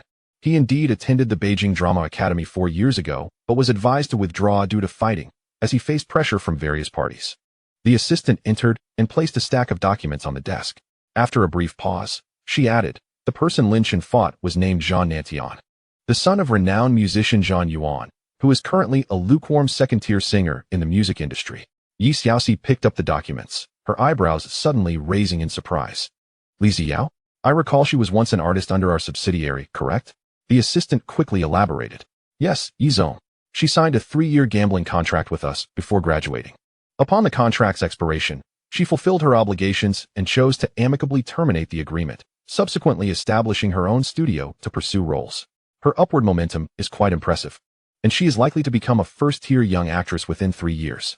As she spoke, the assistant seemed somewhat regretful that the company had not retained Li Xiao. Yi Xiaoxi nodded, her expression neutral. The Tongheng Group, which she presided over, operates 9 subsidiaries across various sectors of the entertainment industry, including music, film, cinema, and live streaming. Not to mention a budding young actress. Even renowned A-list stars are under her subsidiaries. It takes audacity to sign a gambling contract before graduating. Glancing at Li Xiao's photo in the documents, Yi Xiaoxi commented, a gambling contract poses considerable risks for artists. Take Li Xiao's contract as an example. The company promised to secure her roles in at least 2 major productions and 2 films within 3 years, casting her as either the second or third female lead. The stakes of the contract hinged on comprehensive metrics such as viewership ratings, box office earnings, and the genuine follower count on Weibo. During those 3 years, Li Xiao essentially worked for the company for free, surrendering 90% of her earnings from her roles. If she failed to meet the comprehensive targets after 3 years, she would be required to sign a long-term contract that would be quite unfavorable for her. Conversely, if she fulfilled her contract, she could opt for a new quality agreement or terminate amicably. Such contracts are daunting even for seasoned artists in the entertainment industry. Yet, Li Xiao, who had not graduated, not only signed it, but also completed the stringent terms, successfully terminating her agreement and establishing her own studio. Leveraging the popularity she'd built in the past 3 years, she soared to prominence, poised to become a leading young actress. This is indeed a commendable and inspiring tale in today's entertainment landscape. With her slender fingers tapping the table, Yi Xiaoxi inquired, does Li Xiao still have contact with Lin Chen? This requires investigation. However, her private life has always been quite clean. She only had a brief rumor with the male lead, Luke Shi, when a historical drama aired 6 months ago. It was later confirmed to be a malicious publicity stunt orchestrated by his agency, leading Li Xiao's studio to sue Luke Shi's agency. Yi Xiaoxi pondered, her fingers pausing on the table. If she were to have any future interactions with Li Xiao, she would help when possible, yielding when necessary, thus fostering a positive connection. Understood, Yi Zong. Additionally, Please explore any channels to contact the phoning platform to confirm the identity and contact details of the user with the ID Smart since childhood in Lin Shen's livestream. I wish to ascertain her true identity and whereabouts. A peculiar expression flickered across the assistant's face. While she was researching Lin Shen, she inadvertently uncovered his current livestream and stayed for a while to gain a comprehensive understanding of him. To her surprise, she witnessed a confrontation between Mo Du Shijie and Smart since childhood. Mo Du Shijie, without a doubt, referred to the formidable Yi Zong before her. Now, with Yi Zong requesting an investigation into Smart since childhood, it solidified that identity. It was unexpected that the typically low-key Yi Zong in reality could be so audacious online, resembling two entirely different individuals. This sister Smart was indeed unfortunate to have provoked Yi Zong. Not only was she being overwhelmed online, but it seemed she would also face an offline confrontation. The assistant silently expressed sympathy for Sister Smart before acquiescing and leaving the office. Chapter 49. The Grudge with Zhang Nantian. In contrast to Yi Xiaoxi, Li Xiao was more infuriated by Lin Shen's decision to mute her. However, she felt a tinge of unease. Brother Chen, you wouldn't possibly dislike me for this, would you? She reassured herself, surely not. By silencing both me and that older woman. He is actually standing by my side to protect me. Yes, it must be so. After all, I have been one of his old fans. I used to support his livestream. It is only fitting that he defends me. She couldn't believe that Brother Chun was so talented. His allure was undeniably increasing. It seems Zhang Nantian has also been climbing the charts with his new song. If both of Brother Chen's songs make it to the new song rankings, surpassing him, I wonder what Zhang Nantian would think. The moment Zhang Nantian crossed her mind, Li Xiao's eyes turned icy. The truth of the matter was known only to her. The person involved. If one were to pursue accountability, it was Zhang Nantian who should have faced expulsion from school. Regrettably, for her and Lin Shen back then, Zhang Nanshan's father, Zhang Yuan, was an undeniable force. Even the Beijing Drama Academy had to show Zhang Yuan some respect, downplaying the situation. It remained unclear what they had done that led to Lin Shen's abrupt decision to withdraw. Now, she had risen to become a celebrated star in the film and television industry, sought after by capital, and had established numerous connections within the entertainment sphere. Lin Shen, too, had suddenly surged to prominence in the live-streaming realm. Soon enough, the past might finally be addressed. Lin Shen observed the rapidly scrolling comments teasing Sister Smart and Shi Jie and explained, I am grateful to both Sister Smart and Shi Jie for their support of the livestream. However, no one's money comes from the wind. So it is essential to engage in rational consumption. It is unnecessary to compete over who gifts more in the livestream out of momentary frustration. With that spare cash, wouldn't it be better to send a few red envelopes to our parents during the holidays? Upon hearing this, the comments erupted in applause. It must be said that Lin Shen's worldview is indeed commendable. While other streamers employ various tactics to entice wealthy viewers into gifting, Lin Shen consistently advocates for rational consumption. I find myself increasingly enamored with Brother Lin. What should I do? Lin Shen is right. I have seen news reports of individuals selling their homes to reward streamers, even embezzling company assets. Clearly, they have become obsessed with live streaming. Haha, you all think Lin Shen is on the surface level. In reality, he operates at the highest echelon. His lack of deceit is the greatest deception. If this is also a tactic, then I shall accept it. Seeing this, Lin Shen chuckled and said, please continue your discussions. I will first register the copyright for the U of yesterday and upload it to Kui. The audience in the live stream had no objections and continued their banter. For a while, they discussed Song of the Highway and the U of yesterday, speculated about the final form of Yuan Fengshan, and pondered the whereabouts of senior executives from major smartphone manufacturers, questioning whether they might cross paths with Lin Shen at the Old Capitol Bridge. The atmosphere was vibrant, ensuring there was no lull in conversation, a dream scenario for many prominent streamers. A moment later, Lin Shen completed the copyright registration and finished uploading the song. He then opened the Kui app and entered the original new song chart, only to be momentarily taken aback. In less than half an hour since uploading Song of the Highway, the preliminary listening had already amassed over 50,000 views, with downloads exceeding 300,000 and comments surpassing 6,000. It had forcefully entered the new song chart at the 39th position. He was somewhat astonished. According to his predecessor's memories, uploading original music to Kui allowed for free listening of the first half, yet downloading required a fee of 1 yuan. For unsigned artists, the revenue split with the platform was 50-50. In other words, Lin Shen had already earned approximately 160 to 70,000 Tang country coins from Kui music alone, available for immediate withdrawal. This was far from the song's potential limit. Lin Chen marveled inwardly. Compared to live streaming, being a singer seems remarkably profitable. Glancing upwards, he suddenly focused intently. The fifth position on the new song chart was occupied by the original song Deluded Love, composed by Jean Nantion, a signed artist of Guanglin Media. A cold glimmer flickered in his eyes. The grievances between Jean Nantion and his predecessor, though irrelevant to him now, stirred a desire for retribution within Lin Chen, who was determined to seek justice for the past. Let the revenge commence from this new song chart. Regaining his composure, Lin Chen addressed the audience in the chat. I have uploaded the You of Yesterday to Q.E. Those who enjoy it can listen and download. He refrained from soliciting votes, deeming it unnecessary. Song of the Highway was not even a widely recognized song in his previous life. If even a song by the esteemed Su Deshun could not dominate the Q.E. charts, it would merely indicate the platform's excessive manipulation. Without hesitation, Lin Chen would consider switching platforms. Upon hearing this, the audience promptly opened Q.E., with the majority skipping the preview entirely and opting to download directly. In an instant, the You of Yesterday, uploaded for less than a minute, saw its download numbers soar. Unbeknownst to Lin Chen, the sudden spike in data for the You of Yesterday had already triggered Q.E. Music's backend anti-cheating system. At Q.E. Music headquarters, a young staff member observed the unexpected data anomaly alert with a slight furrow of his brow. As the battle over music copyrights intensified, the original new song chart had become a crucial focus for Q.E. over the past 2 years, aimed at discovering and nurturing original artists affiliated with the platform. Through direct contracts with artists and the acquisition of song copyrights, the platform sought to retain more original music within its domain. To this end, Q.E. had invested substantial human and financial resources, with various subsidies and original song contests virtually nonstop. By now, the original new song chart had become widely recognized as the most prestigious list for original songs in the industry. Many previously unknown original musicians had rapidly gained fame and fortune due to the success of just 1 or 2 songs. Consequently, the original new song chart had become a hotspot for data manipulation. To ensure fairness, Q.E. maintained stringent controls against cheating. If any manipulation was detected, not only would the song be removed from the charts, but severe consequences could also lead to the artist being blacklisted. However, in any timeline, absolute fairness was an illusion.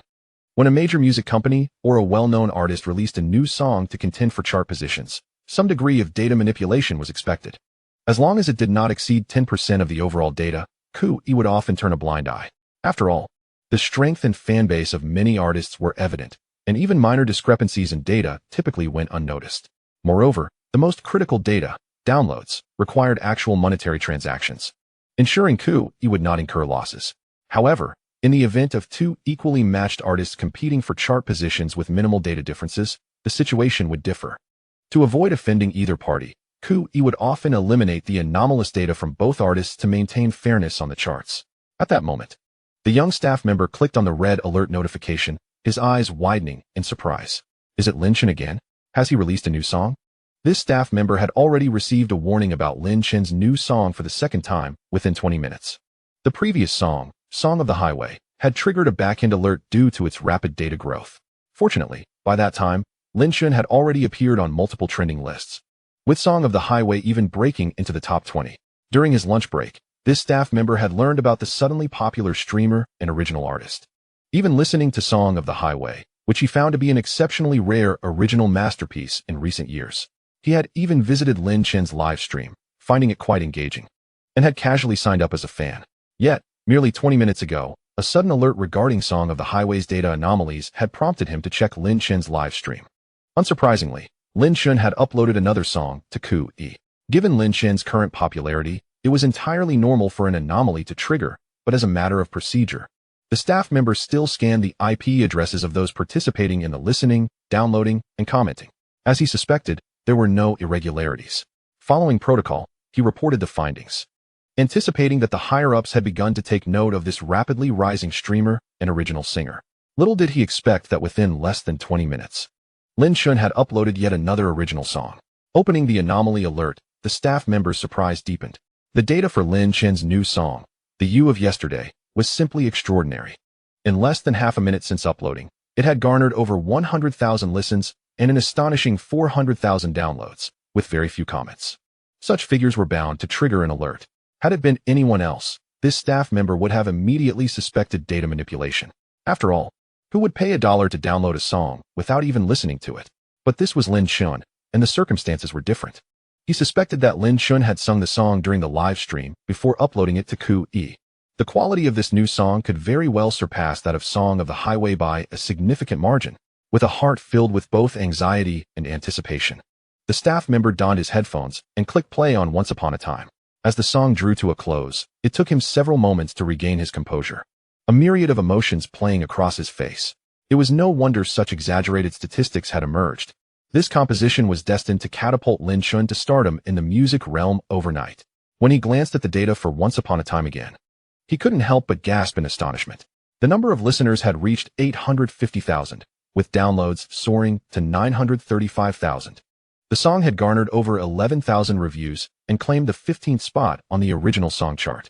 How was it possible that only a few minutes had passed? The surge in numbers was astonishing, a clear indication of a trajectory aimed at the top. Unable to remain seated any longer, the staff member sprang to his feet and barged into the manager's office.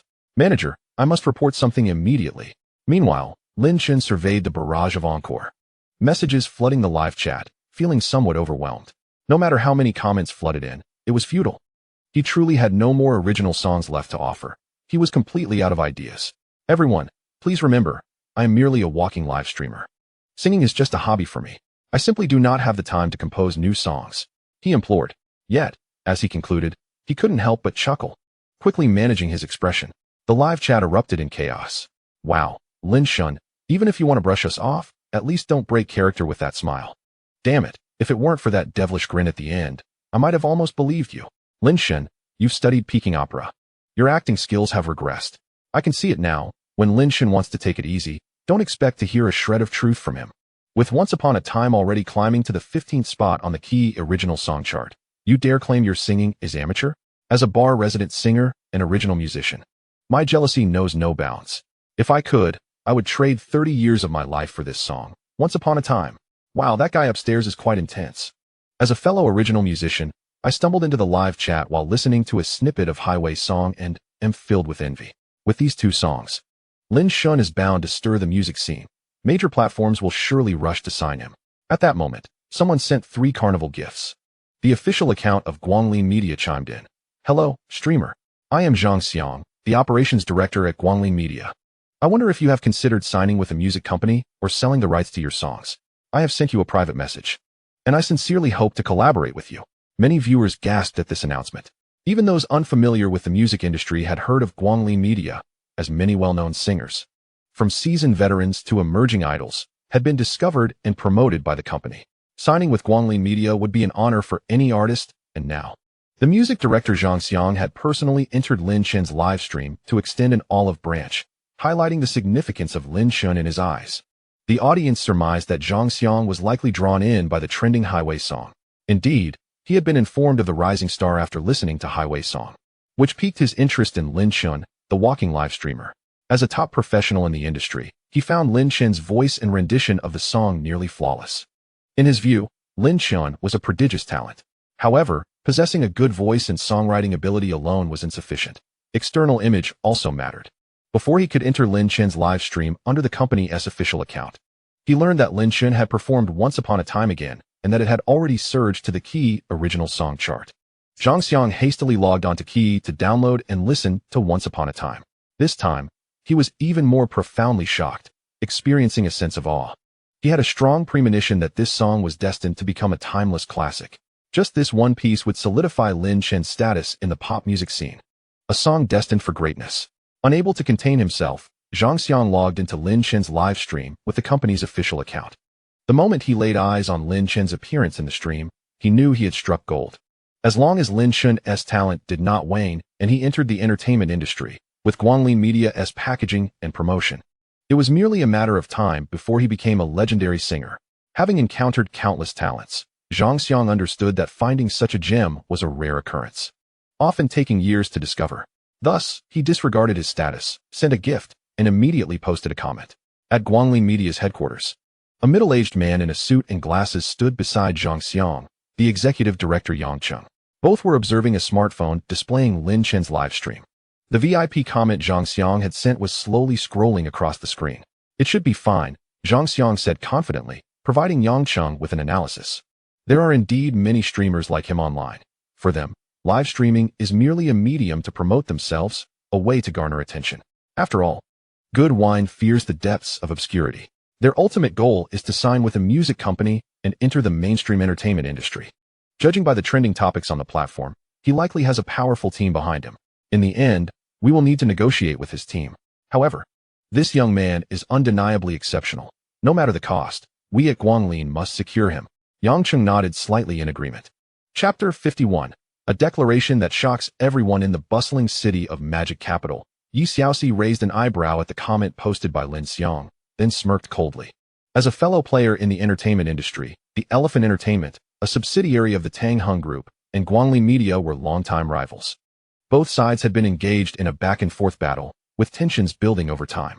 If it were any other music company reaching out to Lin Shun, Yi Xiaoxi might have felt a twinge of concern. However, with Guanglin Media, she was utterly convinced that Lin Shun would never join this company. The reason was simple. Zhang Nantian was a signed artist of Guanglin Media, and his father, Zhang Yuan, was a shareholder of the company. One could only imagine how Lin Shun could possibly sign with a rival firm. A mocking glint danced in Yi Xiaoxi's eyes. Zhang Xiang was overly eager, hastily attempting to recruit Lin Shun without fully understanding his background. In the end, it would likely lead to a comical blunder. Lin Shen's brow twitched slightly as he noticed Zhang Xiang's comment. If he recalled correctly, Zhang Nanshan's name on the original song chart was accompanied by a note indicating that he was a signed artist of Guanglin Media. Furthermore, Zhang Nanshan's father, Zhang Yuan, was the third largest shareholder of Guanglin Media. Suddenly, Lin Chen's gaze turned frosty. To him, it seemed Zhang Xiang was trying to set a trap. If he unknowingly joined Guanglin Media, he would likely be manipulated by the Zhang family in the future. Of course, being as lazy as he was, he had no intention of signing with any music company from the outset. The next moment, Lin Chen's calm voice resonated in the live stream. So, you are Zhang Xiang, the operations director of Guanglin Media? I'm sorry, but I will not engage in any form of collaboration with Guanglin. Moreover, don't you all wish to hear my new song? I hereby announce that as long as any top-tier artist from Guanglin releases a new song on Key, I will simultaneously release an original of my own. This means that as long as I am here, no top-tier artist from Guanglin will ever claim the #1 spot on the new song chart. His words echoed like a thunderclap. The entire barrage section fell silent. Countless individuals, clutching their phones, wore expressions of bewilderment. Moments later, an avalanche of comments surged forth, flooding the screen. What on earth is happening? Is Lin Shen officially declaring war on Guanglin Media? No kidding, it's obviously a declaration of war, and it's a fight to the bitter end. What is the story here? Does Lin Shen have a grudge against Guanglin Media? Everyone knows Lin Shen's character. He just claimed to be out of ideas. And now he's suddenly declaring war. There's definitely a tale behind this. Is Lin Shen being too presumptuous? Guanglin has quite a few top-tier singers, and for him to think he can overshadow them is utterly impossible. It's not entirely impossible. If Lin Shen's upcoming works maintain the caliber of Once You Were, no one stands a chance. Wait, I have a bold hypothesis. Could this be related to Lin Shen's withdrawal from the Beijing Drama Academy years ago? The imagination of the commenter upstairs is quite vivid. What kind of entity is Guanglin Media? Why would they deliberately target a mere university student? At Guanglin Media's headquarters, Zhang Xiang's previously confident demeanor suddenly shifted dramatically. Yangcheng furrowed his brow deeply. They exchanged glances, filled with both confusion and indignation. The confusion stemmed from Lin Shen's overt hostility towards Guanglin, while the indignation arose from the audacity of a mere streamer, relying on a modicum of musical talent, to challenge Guanglin Media. How brazen! Who gave him the audacity? Yangcheng's expression shifted as a thought struck him. Old Zhang, if memory serves me right, President Zhang's son, Zhang Nantian, graduated from the music department of the Beijing Drama Academy, right? During a previous board meeting, Zhang mentioned that Zhang Nantian nearly got expelled for fighting at the academy and asked me to keep him in check. Could this be related? Zhang Xiang's countenance darkened at the mention. He promptly extracted his phone and dialed a number. President Zhang, a young man's voice came through. Zhang Nantian, I need you to answer truthfully. Did you have any conflicts with someone named Lin Shun while studying at the academy? 2 seconds later, the young man's voice, tinged with tension, replied, there was indeed an incident, but it was Lin Shun who caused trouble. He later realized his mistake and, feeling ashamed, applied for withdrawal. President Zhang, why are you suddenly inquiring about this? Zhang Xiang's face was as somber as a stormy sea. He knew Zhang Nanshan's character well. Lin Shen's withdrawal was indeed true. But the circumstances were certainly not as Jean had portrayed. Lin Chen's animosity towards Guanglin Media surely stemmed from this. You might want to check the original song chart on Qi, he said calmly before hanging up, muttering a curse under his breath. That troublemaking waste. Zhang Xiang had once held great expectations for Lin Chen, viewing him as a thoroughbred. However, due to the incident with Zhang Nantian and Zhang Yuan's shareholder status at Guanglin, it seemed unlikely that they would have the opportunity to bring this thoroughbred under their banner. Yang Cheng adjusted his glasses, pretending not to hear the curse. Yet, he too harbored dissatisfaction towards Zhang Nantian. Zhang Nantian's musical talent was mediocre at best. His position at Guanglin was solely due to Zhang Yuan's influence. To promote Zhang Nantian, Guanglin had invested considerable effort, utilizing the best lyricists, composers, and producers for him, not to mention numerous appearances on various shows. Yet, after several years, Zhang Nantian remained tepid, still just a second-tier singer. If those resources had been allocated to a more talented artist, they would have long since ascended to the top tier. Consequently, many artists within the company grew increasingly resentful of Zhang Nantian, feeling that favoritism was excessive. At this juncture, the only solution seemed to be his downfall. Yang Cheng, known for his stoic demeanor, slowly remarked, he is currently riding a wave. Making such declarations in front of nearly 2 million viewers will surely propel this matter into trending topics. If we cannot suppress him, Guanglin Media will become a laughingstock. Upon hearing this, Zhang Xiang calmed down somewhat, sighing before replying coldly. A mere streaming influencer thinks he can ascend by trampling on Guanglin? He is not worthy. Since he desires a fight, let us engage. He immediately ordered a comprehensive investigation into Lin Chen, seeking any incriminating information, pressuring Fengyin and Qi as well. We must ensure he cannot continue streaming and remove his songs. He then sent out a comment. Young man, consume juice for sustenance. Due to his emotional agitation, he misspelled 3 characters.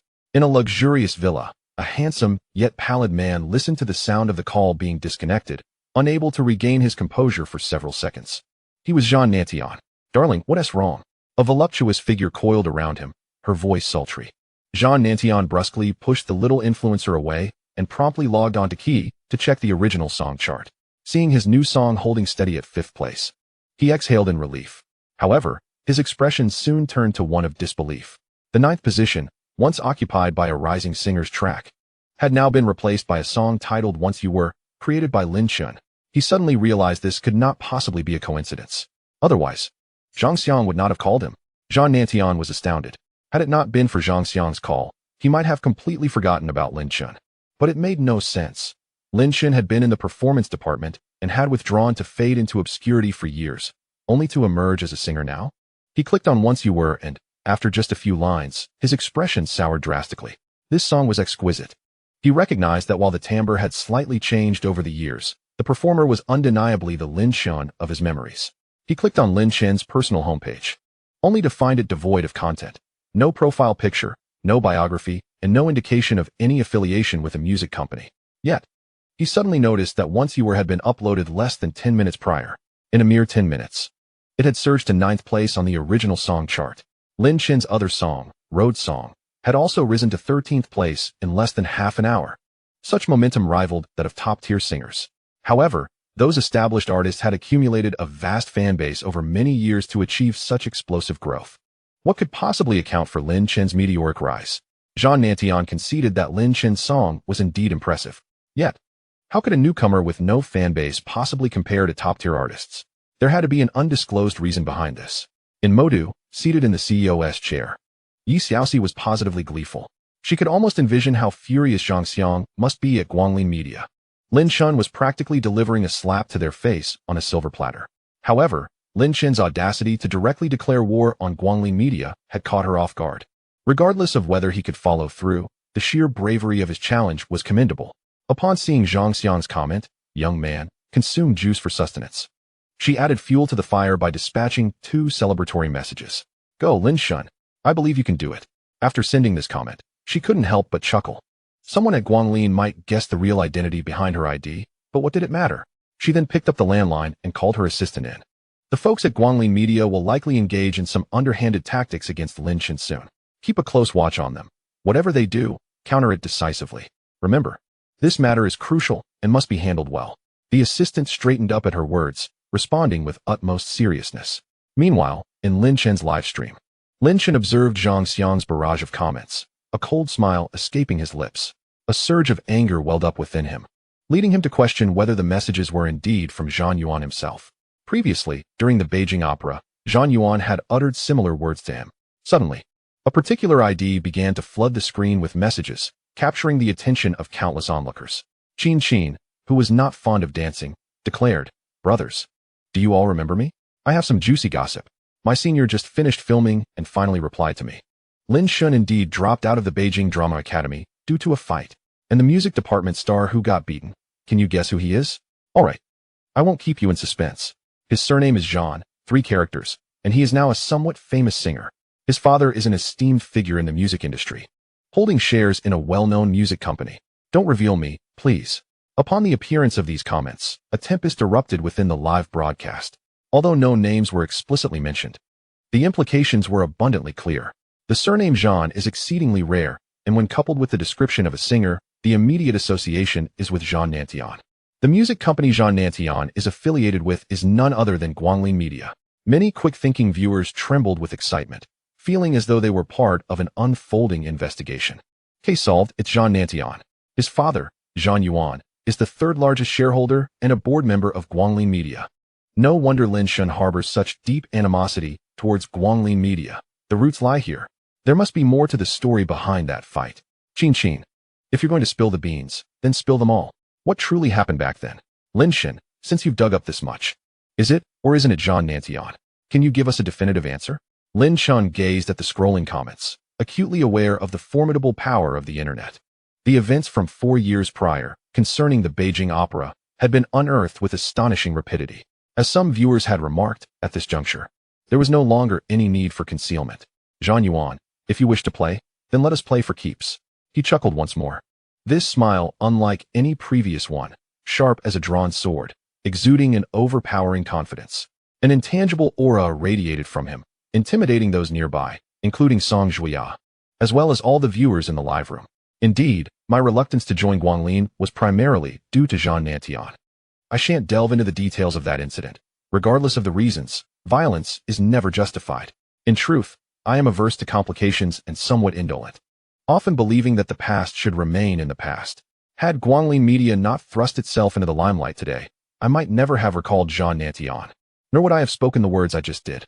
However, now that I have spoken, I shall exert every effort to realize those words.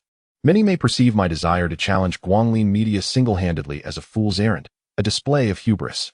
If that is the case, I shall no longer feign modesty. I will lay my cards on the table. From this day forth, I declare myself the singular king of the contemporary pop music scene. I possess no fewer than 800 songs of the caliber of Once You, if not more, to substantiate my claims. I shall sing 10 consecutive songs now and upload them all to Kui, with a total of 12 songs, equivalent to an album. My aim is to dominate the top 10 charts. As these words left his lips, countless viewers were rendered speechless, not only because Lin Chen acknowledged his grievances with Zhan Nantian, but also due to his unabashed audacity. Particularly striking was his assertion of being the only king of the current pop music realm, a declaration not merely directed at Guanglin Media, but a challenge to every singer, great and small, in the industry. How dare he? As Lin Chen proclaimed his intent to sing 10 songs and conquer the new song chart on Kui, countless hearts surged with fervor. Here it comes, the grand revelation. Thanks to Zhan Nantian and Guanglin Media, the slumbering dragon that had lain dormant for 4 years awakens. Radiating brilliance. Chapter 53. Tension all around in the bustling metropolis. Yi Xiaoxi stared blankly at her phone. As the president of the entertainment giant Tangheng Group, she was acutely aware of the ramifications Lin Chen's statements would unleash. Naturally, at this moment, those second and first-tier singers, even if aware of the situation, would likely dismiss it as a mere joke, remarking on Lin Chen's ignorance. Not even the most elite singers in the current pop music scene would dare claim they could suppress all others, asserting themselves as the sole ruler. Yet, for reasons unbeknownst to her, gazing upon Lin Chen's youthful and handsome visage, and feeling the compelling aura radiating from him like the sun's brilliant rays, Yi Xiaoxi found herself harboring an absurd thought. Perhaps he spoke the truth? Upon hearing Lin Chen's declaration to dominate the Kui original music charts with 10 songs, a glimmer of intrigue flickered in her eyes. She sensed Lin Chen's intentions. He was not merely boasting. He understood the significance of Guanglin Media and its immense influence in the entertainment realm, particularly within the music industry. Thus, he must prove himself, demonstrating his worth to platforms like Ku-e-Fongin. Should Lin Chen truly achieve the remarkable feat of dominating the top 10, there would be no need for Tang Hong to intervene. Ku-e would naturally restore Guanglin Media to its rightful place. Fongin would undoubtedly rally behind Lin Chen, pouring resources into making him a phenomenon in the streaming world. Can you truly accomplish this?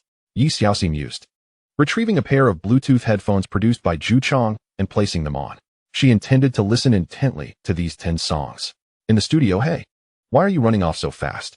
exclaimed her manager, Li Fong, as Li Xiao hastily exited the nanny van and rushed into the hotel elevator, trying to catch up.